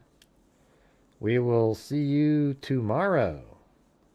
But who knows what tomorrow will bring. All right. Well, anyways, I hope you guys found it to be an interesting show. I like doing the video and then having a discussion part about it. It kind of makes it sort of cool where you can, listen to all the ideas again and etc. So, all right. Well, thank you guys. Really appreciate it. Cool show. All right. We'll see you tomorrow. And as I always say, until next time, be safe out there. Let me see. I like this other one better. Let's see. Right here. Thank you very much for showing up tonight on Gray Hughes Investigates, where we delve into true crime in a factual, realistic way. Thank you again for watching. It's a little too dramatic. But anyways, thanks everybody. We'll see you later. And be safe out there. And a 1 and a 2 and a 3 and a 4. Yeah, I've been doing this true crime thing for quite a while now. Quite a while, and during this whole Gray. time, I have not Quite a seen one while. person that is a crime dissector a threat rejector. I'm a certified human lie detector. I'm gonna get ya. Good night, Carrie Summers. Try and play me like an old projector. Crime Good night, Esther M. Good night, J. Ray. Good night, Kara. Good night, Justin Motocross. Good night, Jessica Schubach. Would you shut the hell up and listen to the rap for a minute? Hey, I just wanted to say good night to people. And I'm meaner than a Good night, Jenna. Good night, Lisa Valenzuela. Just remember, I'm a temple fucking Injection. I have no agenda.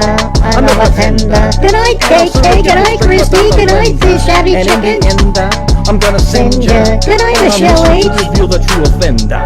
Good night, Jessica Schubach. Good night, Kira. Good night, Would you just shut the hell up, Mary Lou? Gosh, Gray, I was just trying to say goodnight to people.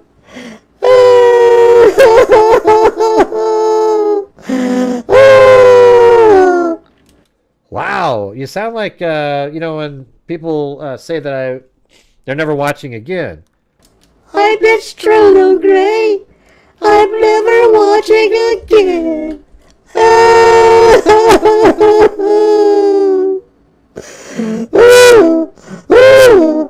God, are you okay, Mary Lou?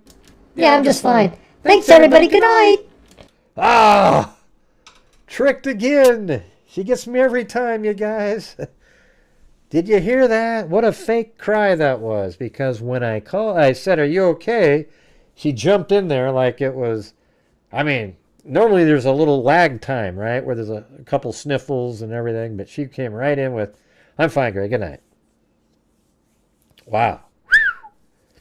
Tricked me again. All right, everybody. See you tomorrow. And be safe out there. I'm sure tomorrow we will talk about things on Grant Hughes Investigates. That'll keep you interested in true crime for the rest of your life.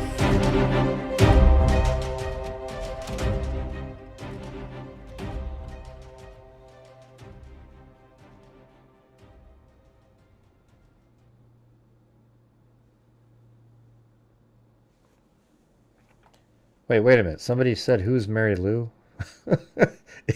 Jeez. I have to, okay, it's not, I don't want to offend Mary Lou, but they're just a digital character, okay? What do you mean, Gray? I thought it was real. Well, there was somebody out there that was confused by you, Mary Lou. They literally wanted to know who you were. Who the hell would do that? Well, it was somebody named Amethyst Eyes. Why did she ask who I was? Well, I don't know why she asked that.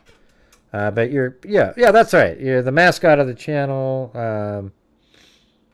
What are you saying, Gray? I'm not real? Yeah, I never said that, Mary Lou. I never said that. I got to get the hell out of here before we get too deep in the woods, all right? So see you guys later.